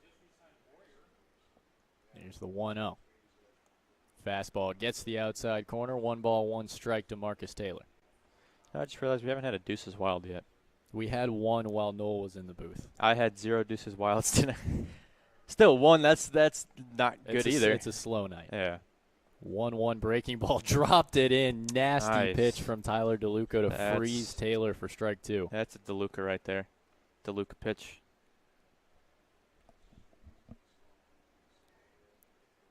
Here's the 1-2 payoff from Tyler DeLuca. Breaking ball left it just above the zone. 2 balls, 2 strikes. Did Noel complain at all about this sweaty headset? He didn't complain about the headset. He did say it's hot in here. Yeah, I think a lot of people would agree on that one. 2-2 pitch to Marcus Taylor. Lined into right field for a base hit. That'll get down. Hobbs Dunn going to turn and burn for third, and he's going to make it. No throw. First and third on a Marcus Taylor single.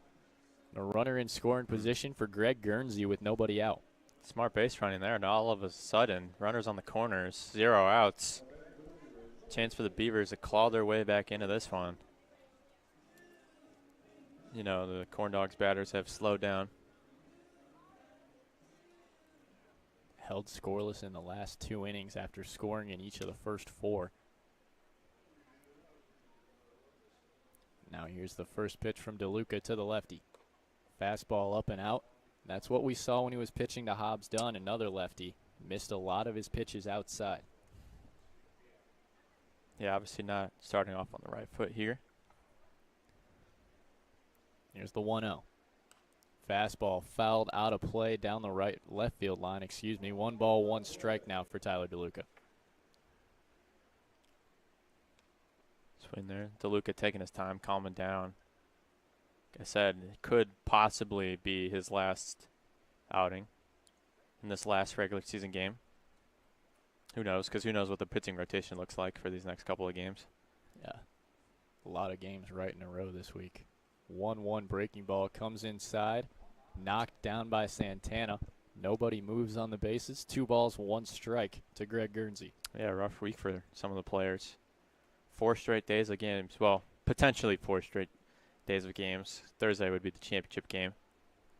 With the rain coming tomorrow, maybe they do get a break. Maybe. Maybe that's a hard maybe. 2-1 pitch. Lifted into short right.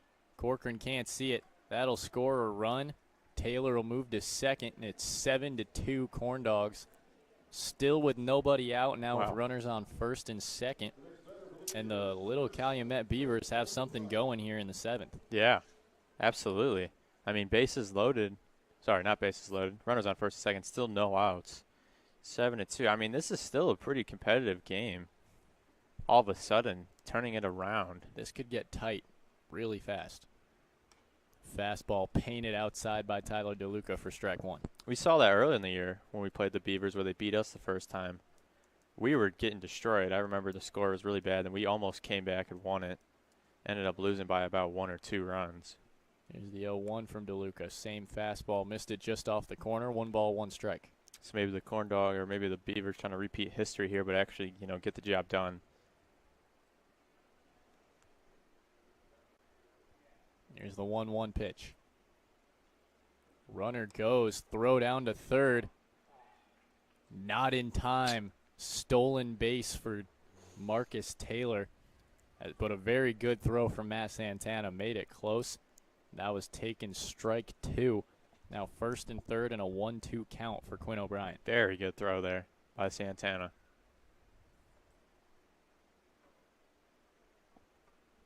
Swung on and missed. He picks up the first out of the inning by a strikeout. And that was a good pitch. Pitch before that was off speed, and then he busted him high with a fastball. First strikeout of the game for Tyler DeLuca. Now there's 1 away. First and third for Jackson Alexander.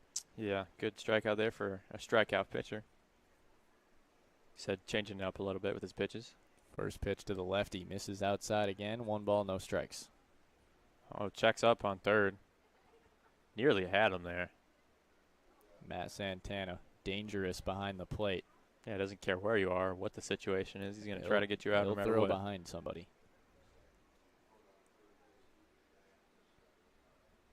Look over at first for Tyler DeLuca. And here's the 1-0. Off speed inside. It's pulled down the first base line. 1 ball, 1 strike for Jackson Alexander. A little bit of a weak swing there. Kind of just want to get a hack at it. Got sawed off by DeLuca. That ball started middle and ended up in on his hands.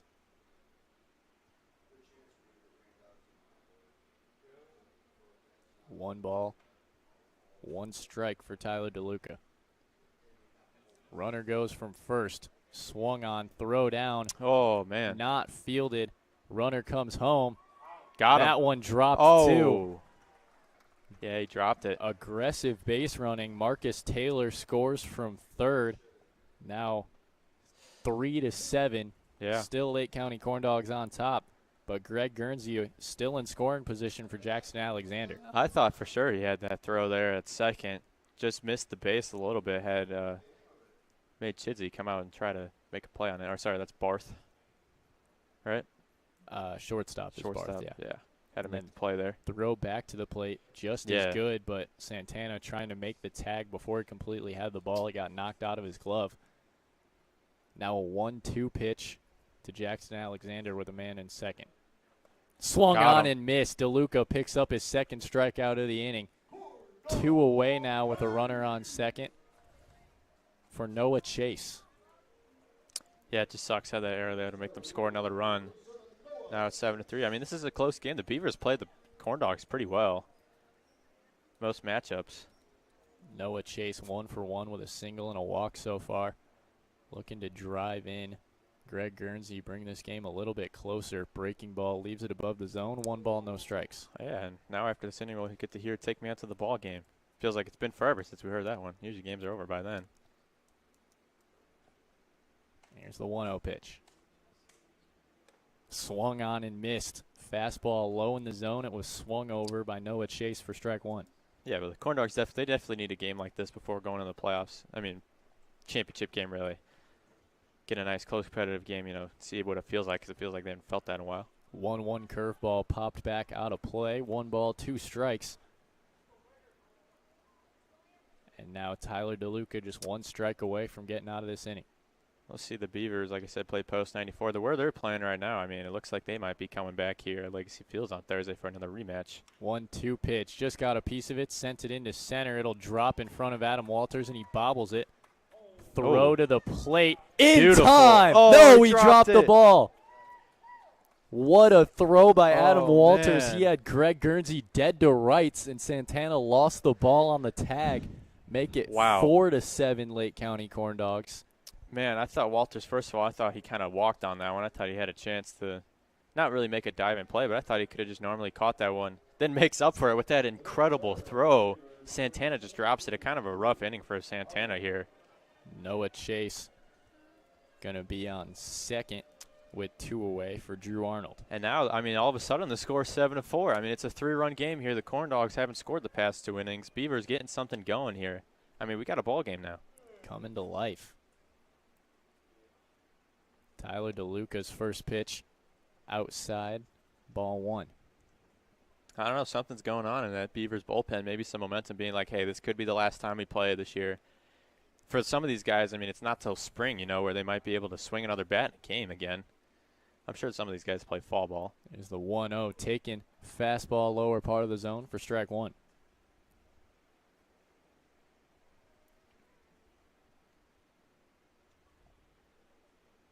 1 ball, 1 strike. Runner on second. Here's the pitch from DeLuca. Breaking ball. Called strike 2, top half of the zone. 1-2 count now on Drew Arnold. Again, just 1 pitch away from getting out of this inning. Chance to avoid disaster here if you're DeLuca. 1-2 payoff. Check swing. Just up and out on a fastball. 2 balls, 2 strikes. And there's your deuces wild, Palin. Second of the Number game. 2. Here in the top of the 7th. Number 2, and one of them I wasn't even here for it. 2-2 pitch to Drew Arnold. Spiked it in the other batter's box. Works to a full count with 2 away. It's a way to knock that ball down by Santana to keep Chase, where he's at. Yeah, if you're DeLuca, can't afford a walk here. Then all of a sudden, tying run comes to the plate. In a game, you're up by 6. 3-2 pitch. Fastball below the zone. He walks him, and like you said, Colburn is going to come to the plate representing the tying run here in the top of the 7th. Man. First and second, 2 outs. All of a sudden, this game is just flipped on over. Could be dangerous territory. Surprised none of the Corndogs managers have talked to DeLuca yet. Obviously, something's wrong. Haven't really seen him like this. Like you said, he's been great. First pitch fastball, outside corner, called strike 1 for DeLuca. Coach Heisman, I don't want to say he's hands off, but it's summer ball. He wants his guys to go out there, figure it out, and get out of the inning. Here's the 0-1, swung on and missed high fastball. No balls, 2 strikes quickly to Colburn. Yeah, and Heisman was a former big leaguer, so I guess he would know that more than anyone. So, knows more than any of us do. 0-2 payoff. Big breaking ball above the head of Colburn. 1 ball, 2 strikes. And yeah, we're just not seeing the effectiveness from DeLuca that we've been used to seeing in these 2 strike counts. Absolutely.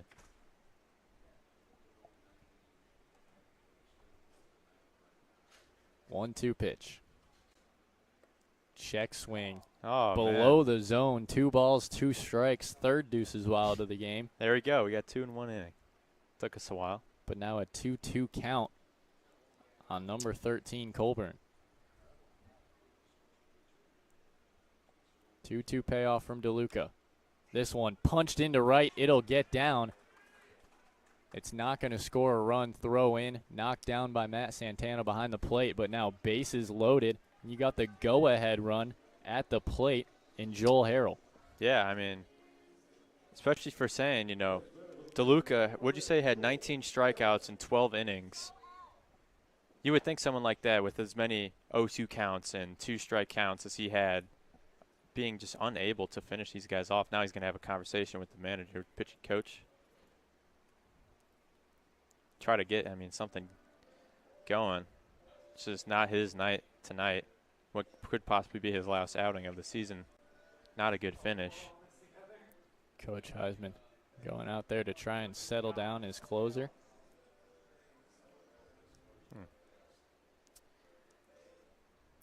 Heisman seems pretty relaxed out there. Yeah, he's not. Any regular season game for him, this game doesn't really matter much. Looking playoffs tomorrow. You're the 1 seed already, no matter what.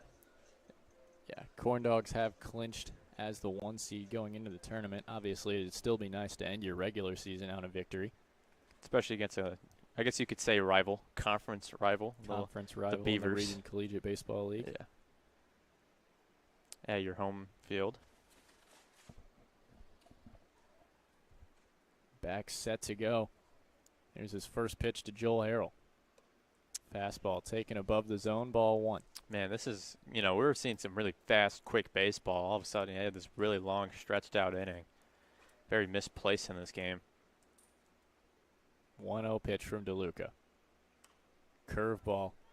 Low in the zone, popped back over the screen. 1 ball, 1 strike.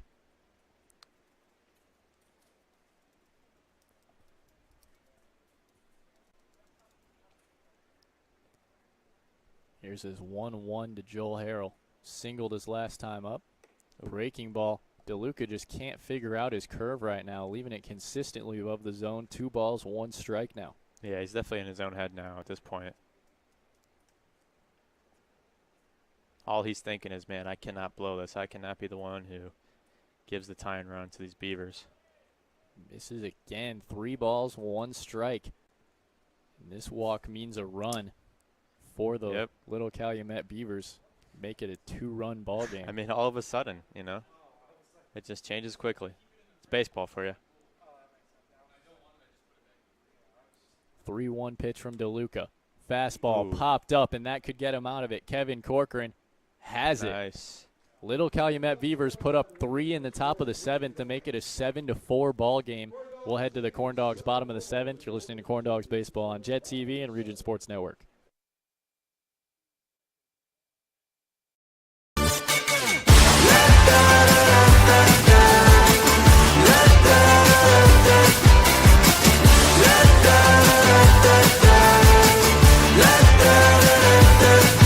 Hold up, now do what you do. Get loud, go ahead, get loose. Get down to business, tell everyone nothing's off limits. You can have anything you want.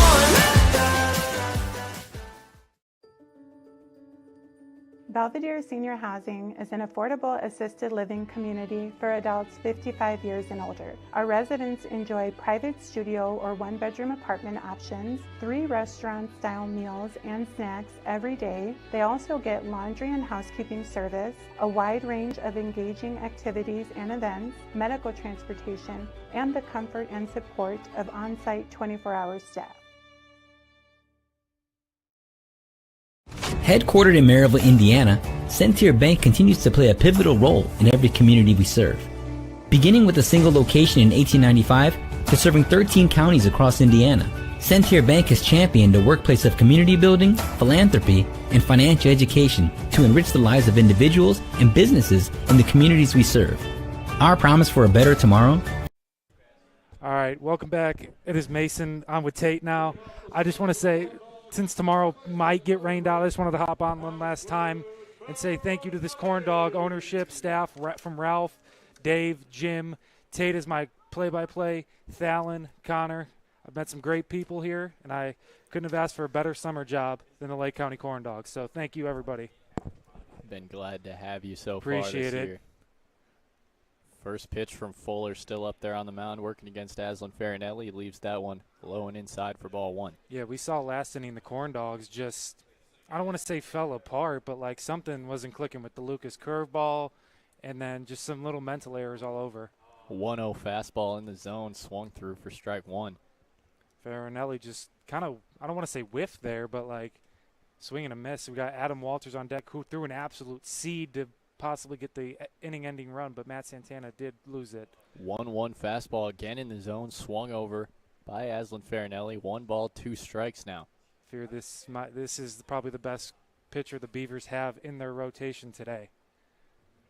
1-2 payoff. Grounded foul down the third baseline. Hard hit ball from Farinelli. Just pulled it a little bit past the bag. He'll stay alive for another 1-2. Looks like Hobbs is down there playing. He's not even playing towards the line, so if that could have stayed fair, that could have been big for the Corndogs here. Leadoff double maybe for Yeah, Farinelli. right. Another 1-2 payoff from Fuller. Just got a piece of it to send it back to the screen. That was a beautiful high and outside fastball. Farinelli just managed to touch it. Stay alive to see a third 1-2 pitch in this at-bat. That's what these Corndogs do. They just make these pitchers' lives miserable sometimes. 1-2 bounce foul again down the third baseline. Coach Hyman making a great play. Snagging it. Farinelli making it difficult on Fuller right now. Figuring out how to get him out of the box. Fourth 1-2 pitch of the at-bat on the way. Inside fastball, fouled it off again. Right back at us. Absolute battle here from Farinelli. This is going to be the 8th pitch of the at-bat. 5 of those coming on 1-2. And here's the delivery from Fuller. Ooh. Fouled back out of the glove of Drew Arnold. That could have been the at-bat, and it skipped out of the mitt. 6th 1-2 pitch coming. Man. And credit to Fuller. Yeah. He's not letting Farinelli breathe for a second. He's all. just pounding the zone, making him swing at everything. It's been a good matchup to see. 1-2 pitch. A little pause in the windup.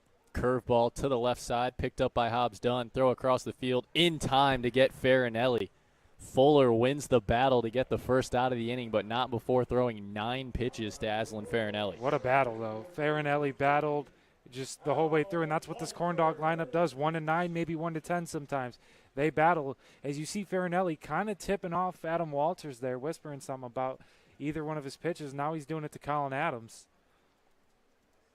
Telling him possibly what he throws and where he likes to throw it. Possibly sit fastball.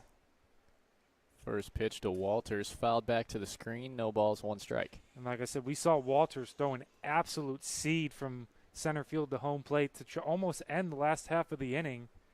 But Matt Santana had it for a split second, then it looked like it just fell out of the glove almost. 0-1 backdoor curveball, froze Walters. Nice pitch. Went from the other batter's box to the inside corner. Right.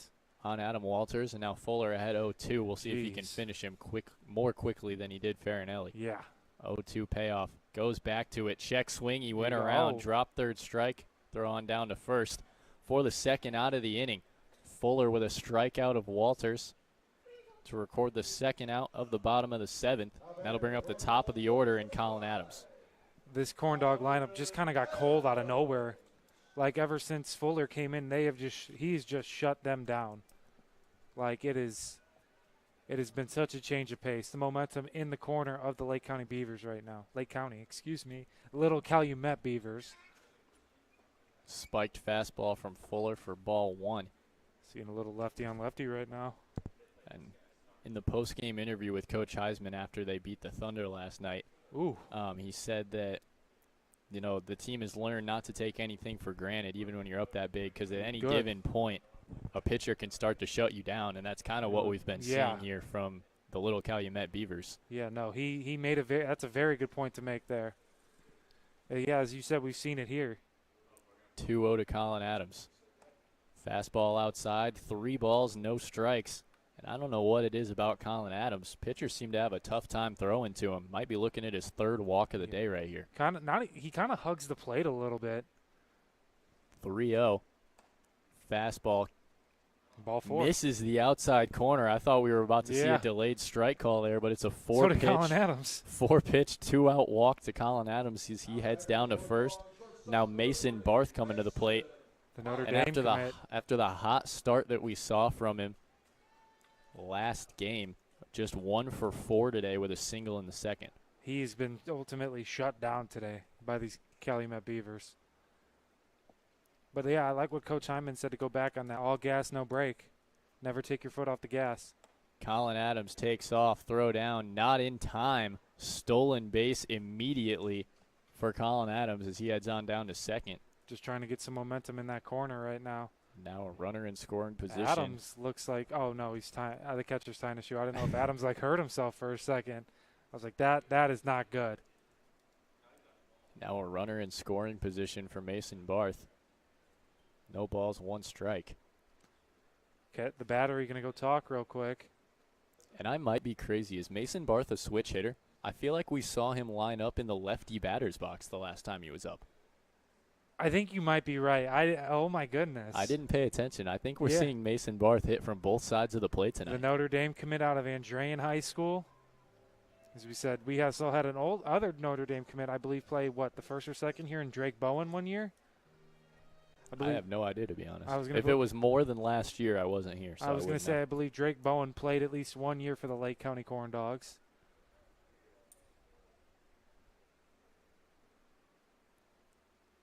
Here's Fuller's 0-1 pitch to the righty hitting Mason Barth.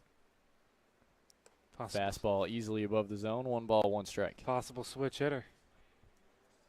Yeah, like we said last night, he came out firing. First pitch, he saw a triple. From the right side. From the right side. Here's the 1-1. Fastball up and out of the zone, fouled back over the press box for 1 ball, 2 strikes.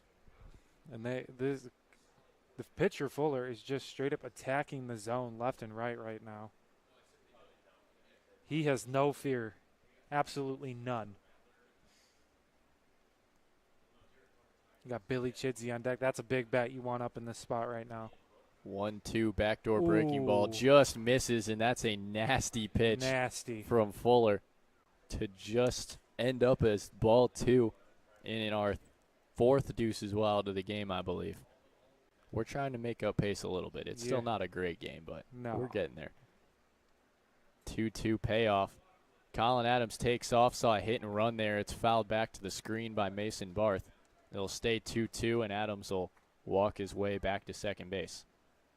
You know, Billy Chidsey on deck.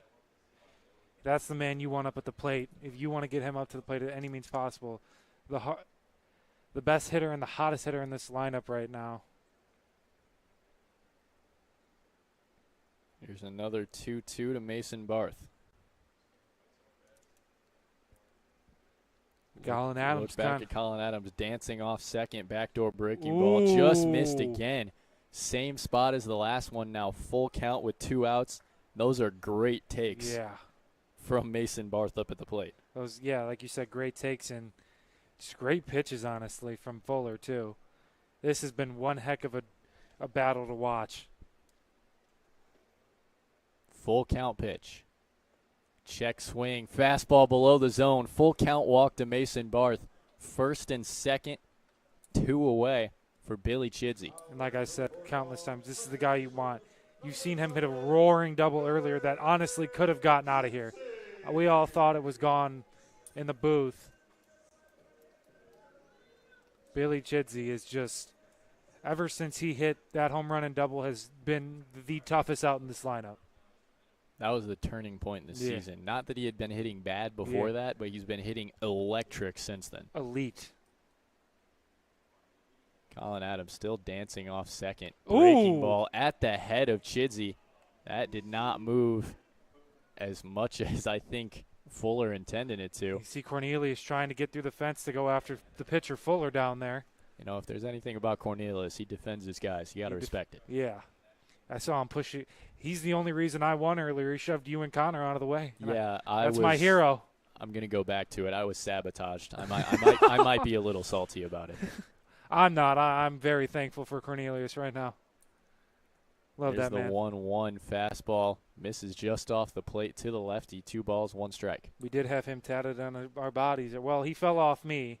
I still have mine going on. I might have to go buy another one. I think it's like, 25 cents? I have no idea. 2 balls, 1 strike to Billy Chidsey. Runners on first and second. Fastball in the dirt. 3-1 count now to Chidsey. Fuller kind of losing his grip here.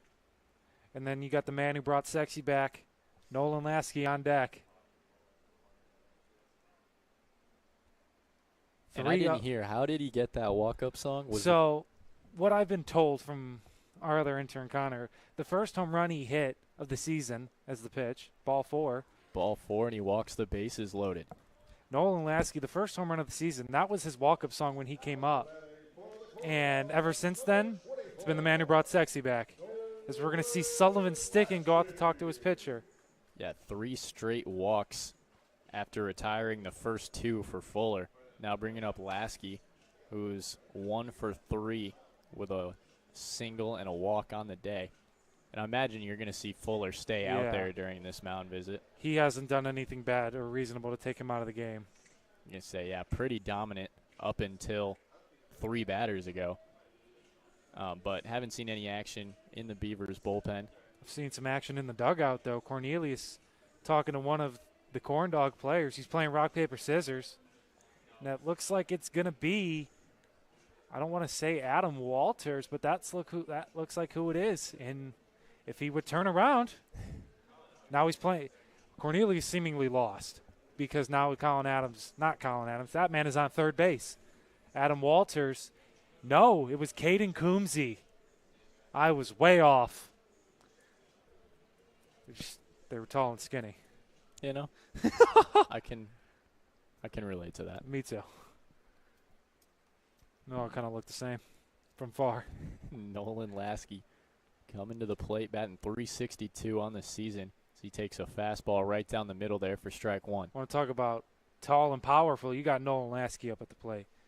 We saw if you were watching the home run, man, like you said yesterday, I think about him at about 360.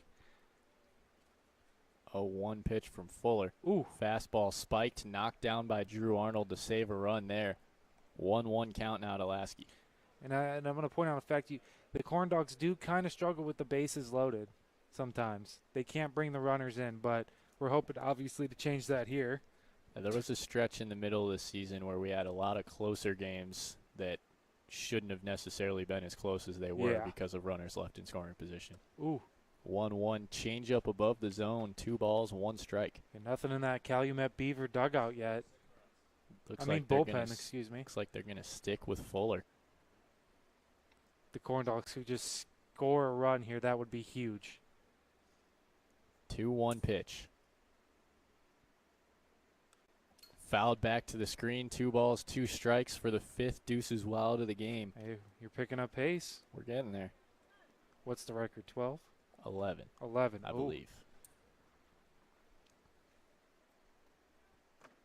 2-2 on Nolan Lasky, trying to protect with the bases loaded and 2 away here in the bottom of the 7th of a 3-run ball game. Got Drew Castiba on deck. Payoff, spiked it. 3 balls, 2 strikes. We have a full count. This is a big spot. Huge spot. Beavers put up 3 in the top of the inning to shorten the lead to 3. And with 1 swing of the bat, Nolan Lasky could open this one back up. 3-2 pitch. Nolan Lasky grounds it up the middle, fielded by the shortstop. Throw across the field in time. Corndogs are going to be held scoreless in the bottom of the 7th.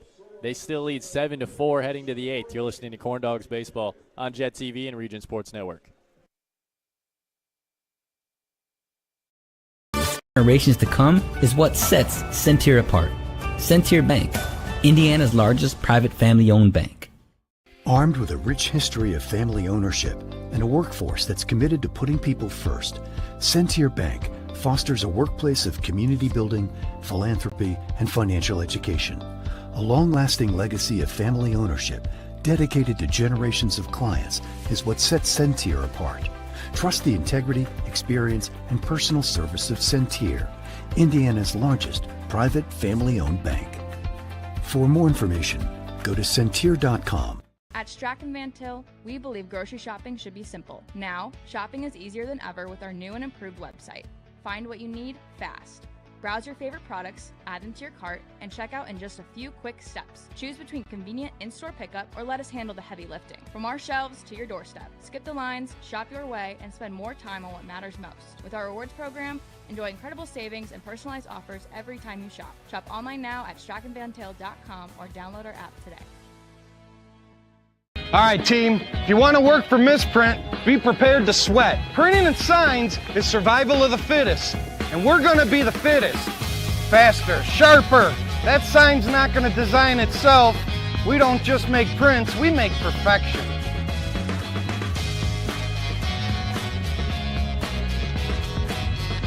That's what I'm talking about. Crisp lines, bold colors, deadline, crushed. At Misprint, we train hard to deliver top-tier printing, signs, graphic design, fast and flawless, and always on point.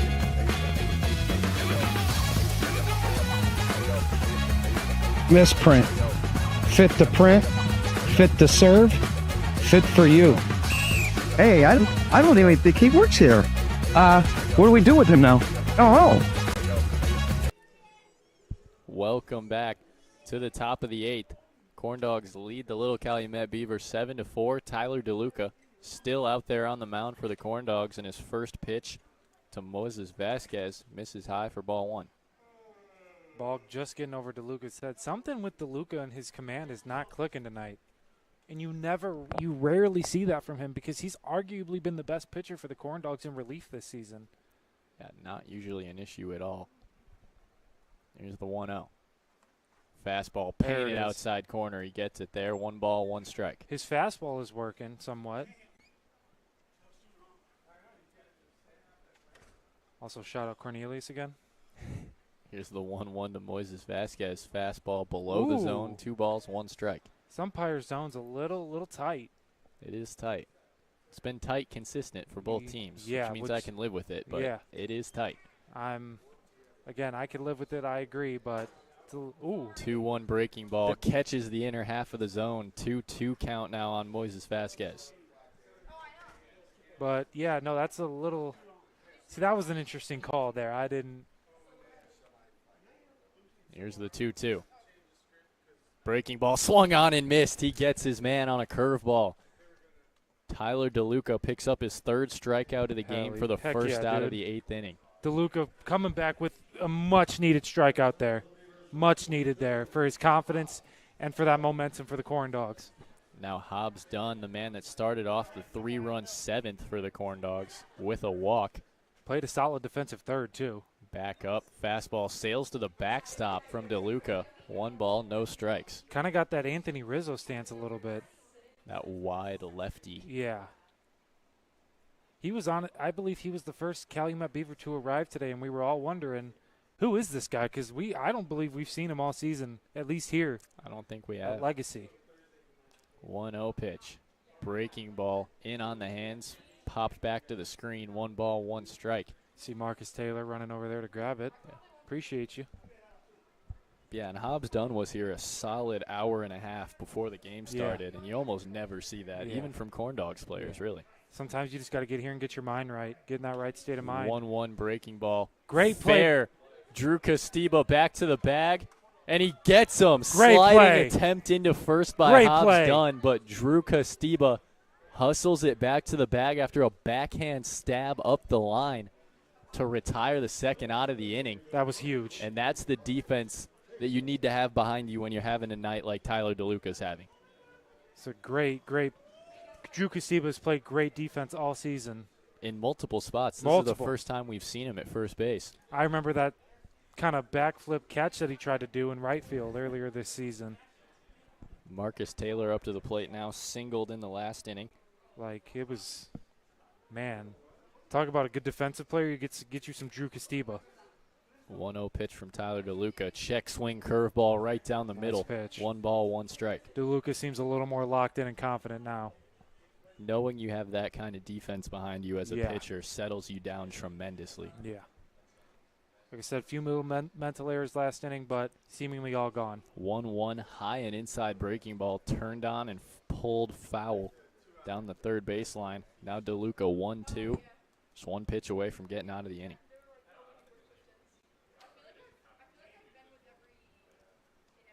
Here's the 1-2 payoff. Fastball just off the outer half. 2 balls, 2 strikes.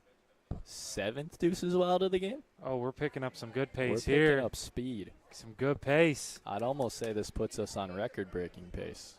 Almost. Love that. 2-2. Check swing curveball. Great take by Marcus Taylor, and he knew it. He's taking a walk before he goes back to the batter's box. Now full count, 2 outs. This is probably the biggest spot of the game. Tyler DeLuca trying to crush any momentum in this top of the 8th inning. Wonder if we'll see him out for the 9th inning. Full count pitch. Popped up into center. Adam Walters underneath it. No-fly zone. And he has it for the 3rd out of the inning. After giving up 3 in the top of the 7th, Tyler DeLuca goes 1-2-3 in the 8th. Corndogs still lead 7-4. You're listening to Corndogs Baseball on JED TV and RegionSports.com.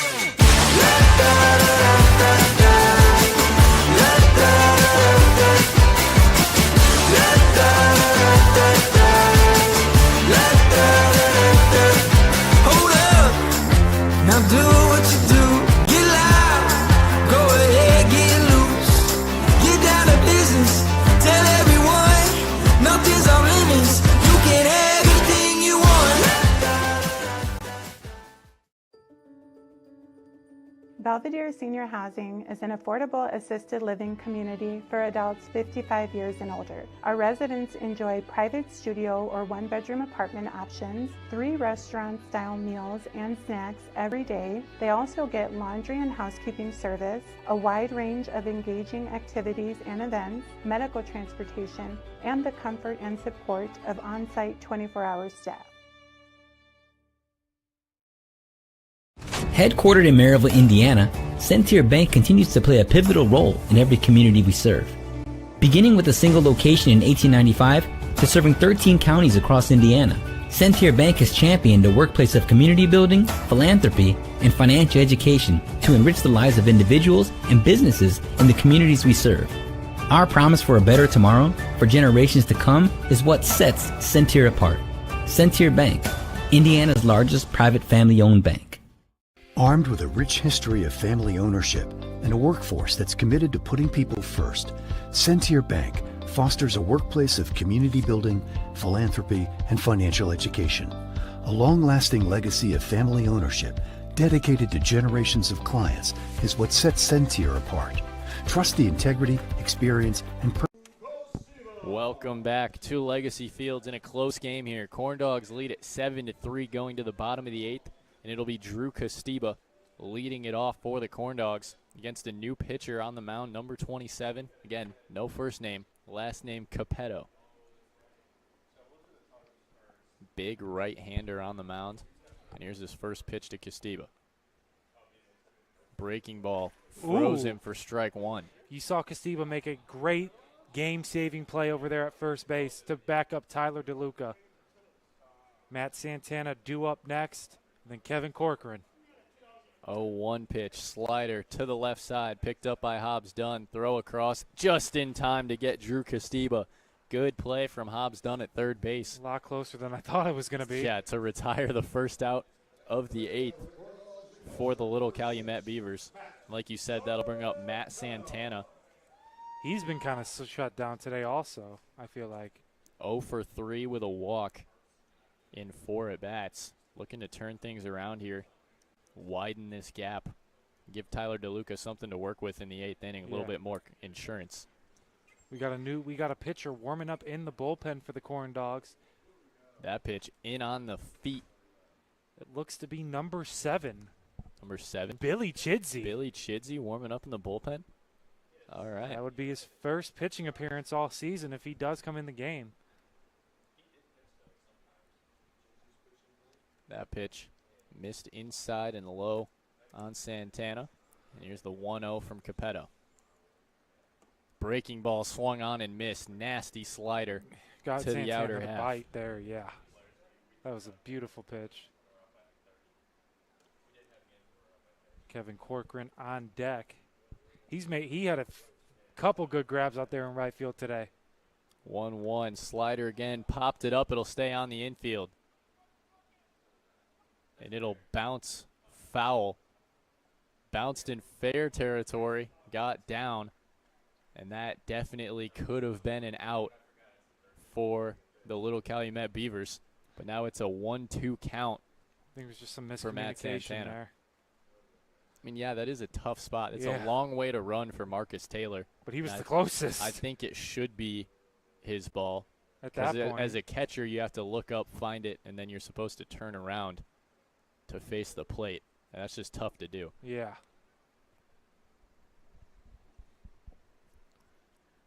Now here's the 1-2 pitch to Matt Santana. Breaking ball popped up again on the infield. MLB pop fly. Hobbs Dunn underneath it, and he has it for the second out of the inning. Hobbs Dunn just calling that one immediately. Two consecutive putouts for Hobbs Dunn at third base. Good for Hobbs. Talking to Matt Santana there. Now Kevin Corcoran coming to the plate. Pretty solid day. 2 for 4 with 2 singles. Arguably player of the game so far. Could be.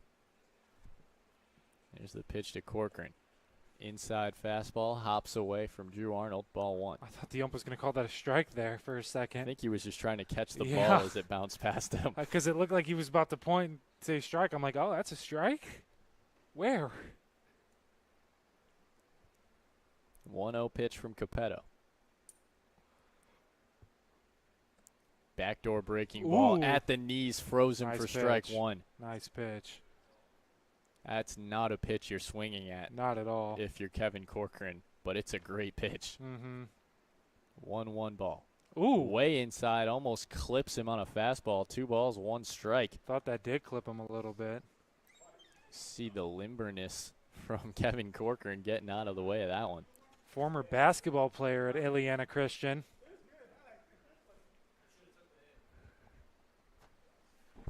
Here's the 2-1 pitch to the lefty.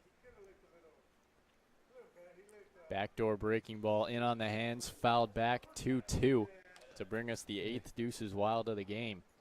We might hit it with this pace. Angelo Farinelli going to pick that foul ball and shoots it. Aslan Farinelli. Gosh darn it. Wouldn't be me on air one last time without messing up somebody's name. 2-2. Backdoor breaking ball misses it up and out. Full count with 2 outs for Capetto working against Kevin Corcoran. Another big spot here.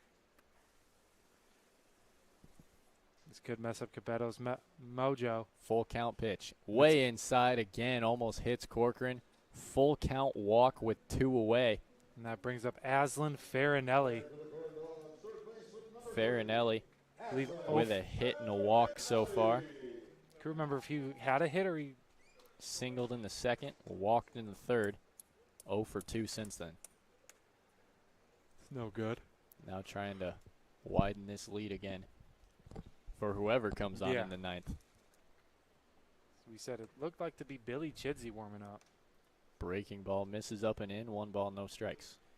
Had a lot of guests on here the past couple days. Owen Wakobiak, Noel, as we know. Because I just met him today, but as you know him, Tate, the former play-by-play guy of the Lake County Corndogs. 1-0. Swung on and missed, and I'm not sure if that was foul tipped or if it just popped out of the glove of Drew Arnold that far. But it's 1-1 for Aslan Farinelli. Yeah, I was a little confused what happened there with Arnold.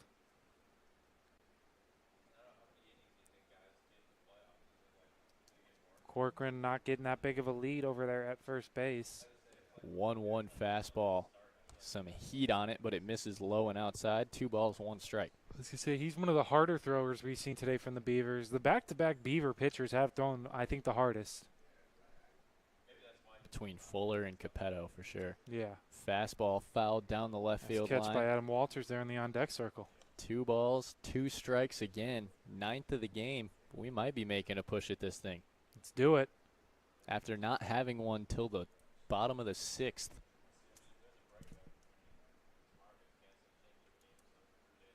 Here's the 2-2 pitch. Swung on and missed. His arm? He lost his arm guard on the breaking ball from Capetto. That's how nasty the pitch was. Corndogs are scoreless in the bottom of the 8th. They still lead 7-4, heading to the last ups for the little Calumet Beavers. You're listening to Corndogs Baseball on Jet TV and Region Sports Network. Experience and personal service of Centir, Indiana's largest private family-owned bank. For more information, go to centir.com. At Strachan Van Til, we believe grocery shopping should be simple. Now, shopping is easier than ever with our new and improved website. Find what you need fast. Browse your favorite products, add them to your cart, and check out in just a few quick steps. Choose between convenient in-store pickup or let us handle the heavy lifting. From our shelves to your doorstep. Skip the lines, shop your way, and spend more time on what matters most. With our rewards program, enjoy incredible savings and personalized offers every time you shop. Shop online now at strachanvantil.com or download our app today. All right, team, if you want to work for Misprint, be prepared to sweat. Printing and signs is survival of the fittest, and we're going to be the fittest. Faster, sharper. That sign's not going to design itself. We don't just make prints, we make perfection.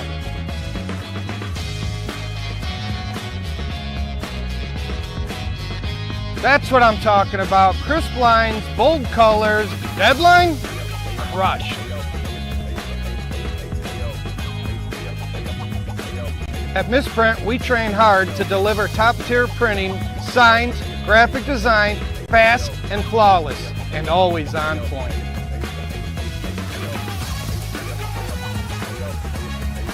Misprint. Fit the print, fit the serve, fit for you. Hey, I don't even think he works here. What do we do with him now? Oh.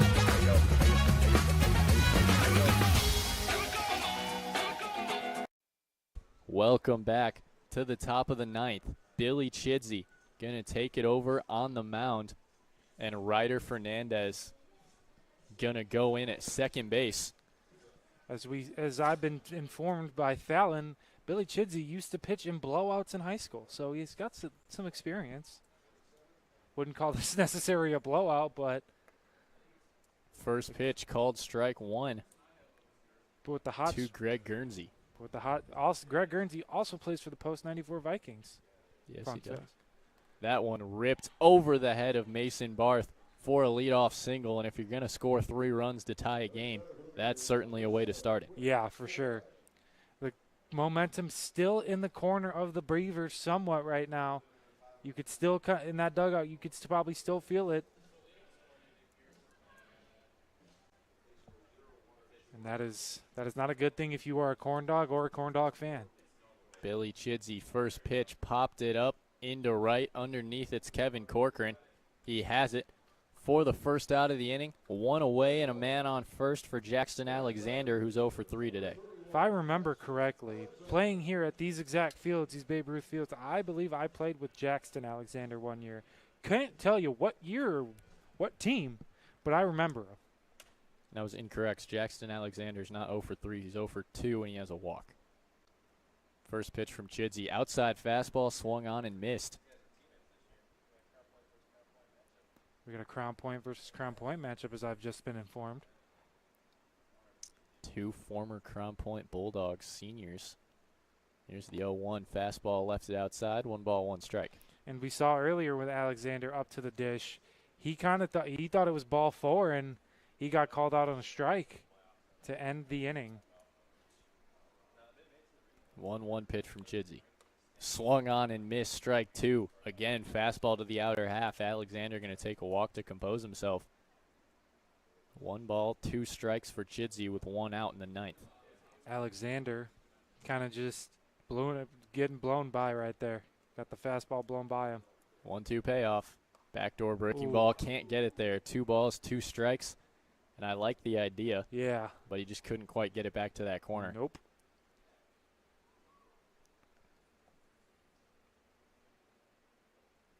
Two ball, 2 strike delivery from Chidsey. Chopped it foul down the left field line and out of play. Jackson Alexander will stay alive to see another one. Almost made it in the Corndog dugout. Came very close.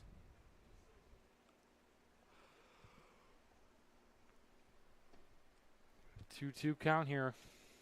Another 2-2 pitch from Chidsey. Fastball taken easily outside. Now a full count with 1 out, and this could be a big at bat. Yeah. This is the difference between 2 outs with a runner on or 1 out with a runner in scoring position. And the tying run coming to the plate. Full count pitch to Jackson Alexander. Runner goes. Fastball's inside. It gets away. Runner thought about 3, going to hold it second. But, yeah, now first and second, 1 out for Noah Chase, who doubled his last time up. Noah Chase with a single, a double, and a walk so far. Very productive night at the plate. Yeah. This is a big spot for the Beavers here. Tying run up at the dish. This could be smelling disaster for the Corndogs. Going to see a pinch runner here. No, that's the base coach. Never mind. That ball misses outside to Noah Chase. 1 ball, no strike. I saw somebody putting a helmet on and jogging out to the field. I didn't realize that the base coach wasn't already out there. 1-0 fastball right down the middle, taking strike 1. 1 ball, 1 strike to Noah Chase. Big strike there from Billy Chidsey. Got a 1-1-1 on the board, though. Aces wild, if you will. Yes, sir. 1-1 line That's through the right side good. for a base hit. Runners will go station to station. Bases loaded, 1 out. Go ahead run at the plate in Drew Arnold. This is smelling disaster. Spelling disaster. Excuse me. Spelling disaster for the Lake County Corndogs right now. Don't know why I said smelling. I don't know why that's the first word that came to mind. And Drew Arnold with a single and a walk, and Matt Santana going to go out and try to calm down Billy Chidsey. You saw Coach Hyman go out there and try and tell his players probably go 4 here. Coach Hyman now going to come out and talk to his players. A little mound visit here. So you saw Coach Sully talk to his player. Takes the long walk out to the mound. We are big fans of Coach Sully, though, here in the booth. Saw him pitch for the New Lenox Pumas and honestly shut the Corndogs down for 2 1/3 innings. Yeah, he was honestly hearing my player of the game in my heart. The absolute dog out there on the mound. Hoping that Billy Chidsey can channel some of that. Right. And lock in to get these last 2 outs before he gives up 3 runs. Hit far enough, this could be a 1-run game. Excuse me. You know what we haven't seen this year is a walk-off Corndogs victory. So I'm not saying I want him to give up 3 runs. Well, it was a game ending, but it was we got a single to drive in the 10th run after the 7th inning. It counts. But it's not as dramatic, though. Yes, it is. that was a good game. Shushed me. Yeah, that was a walk-off. Billy Chidsey, first pitch, fastball, misses outside. 1 ball, no strikes to Drew Arnold. I mean that shush with all the love in the world, too. I appreciate that. Of course. 1-0 pitch from Chidsey. Swing and a miss on a slider that time. Dropped it off the outer half. 1 ball, 1 strike. If we can keep seeing that here, that'd be huge. 1-1 to Drew Arnold. Fastball swung on and missed up and in. 1 ball, 2 strikes now. If he could channel that a little more, this could be huge here.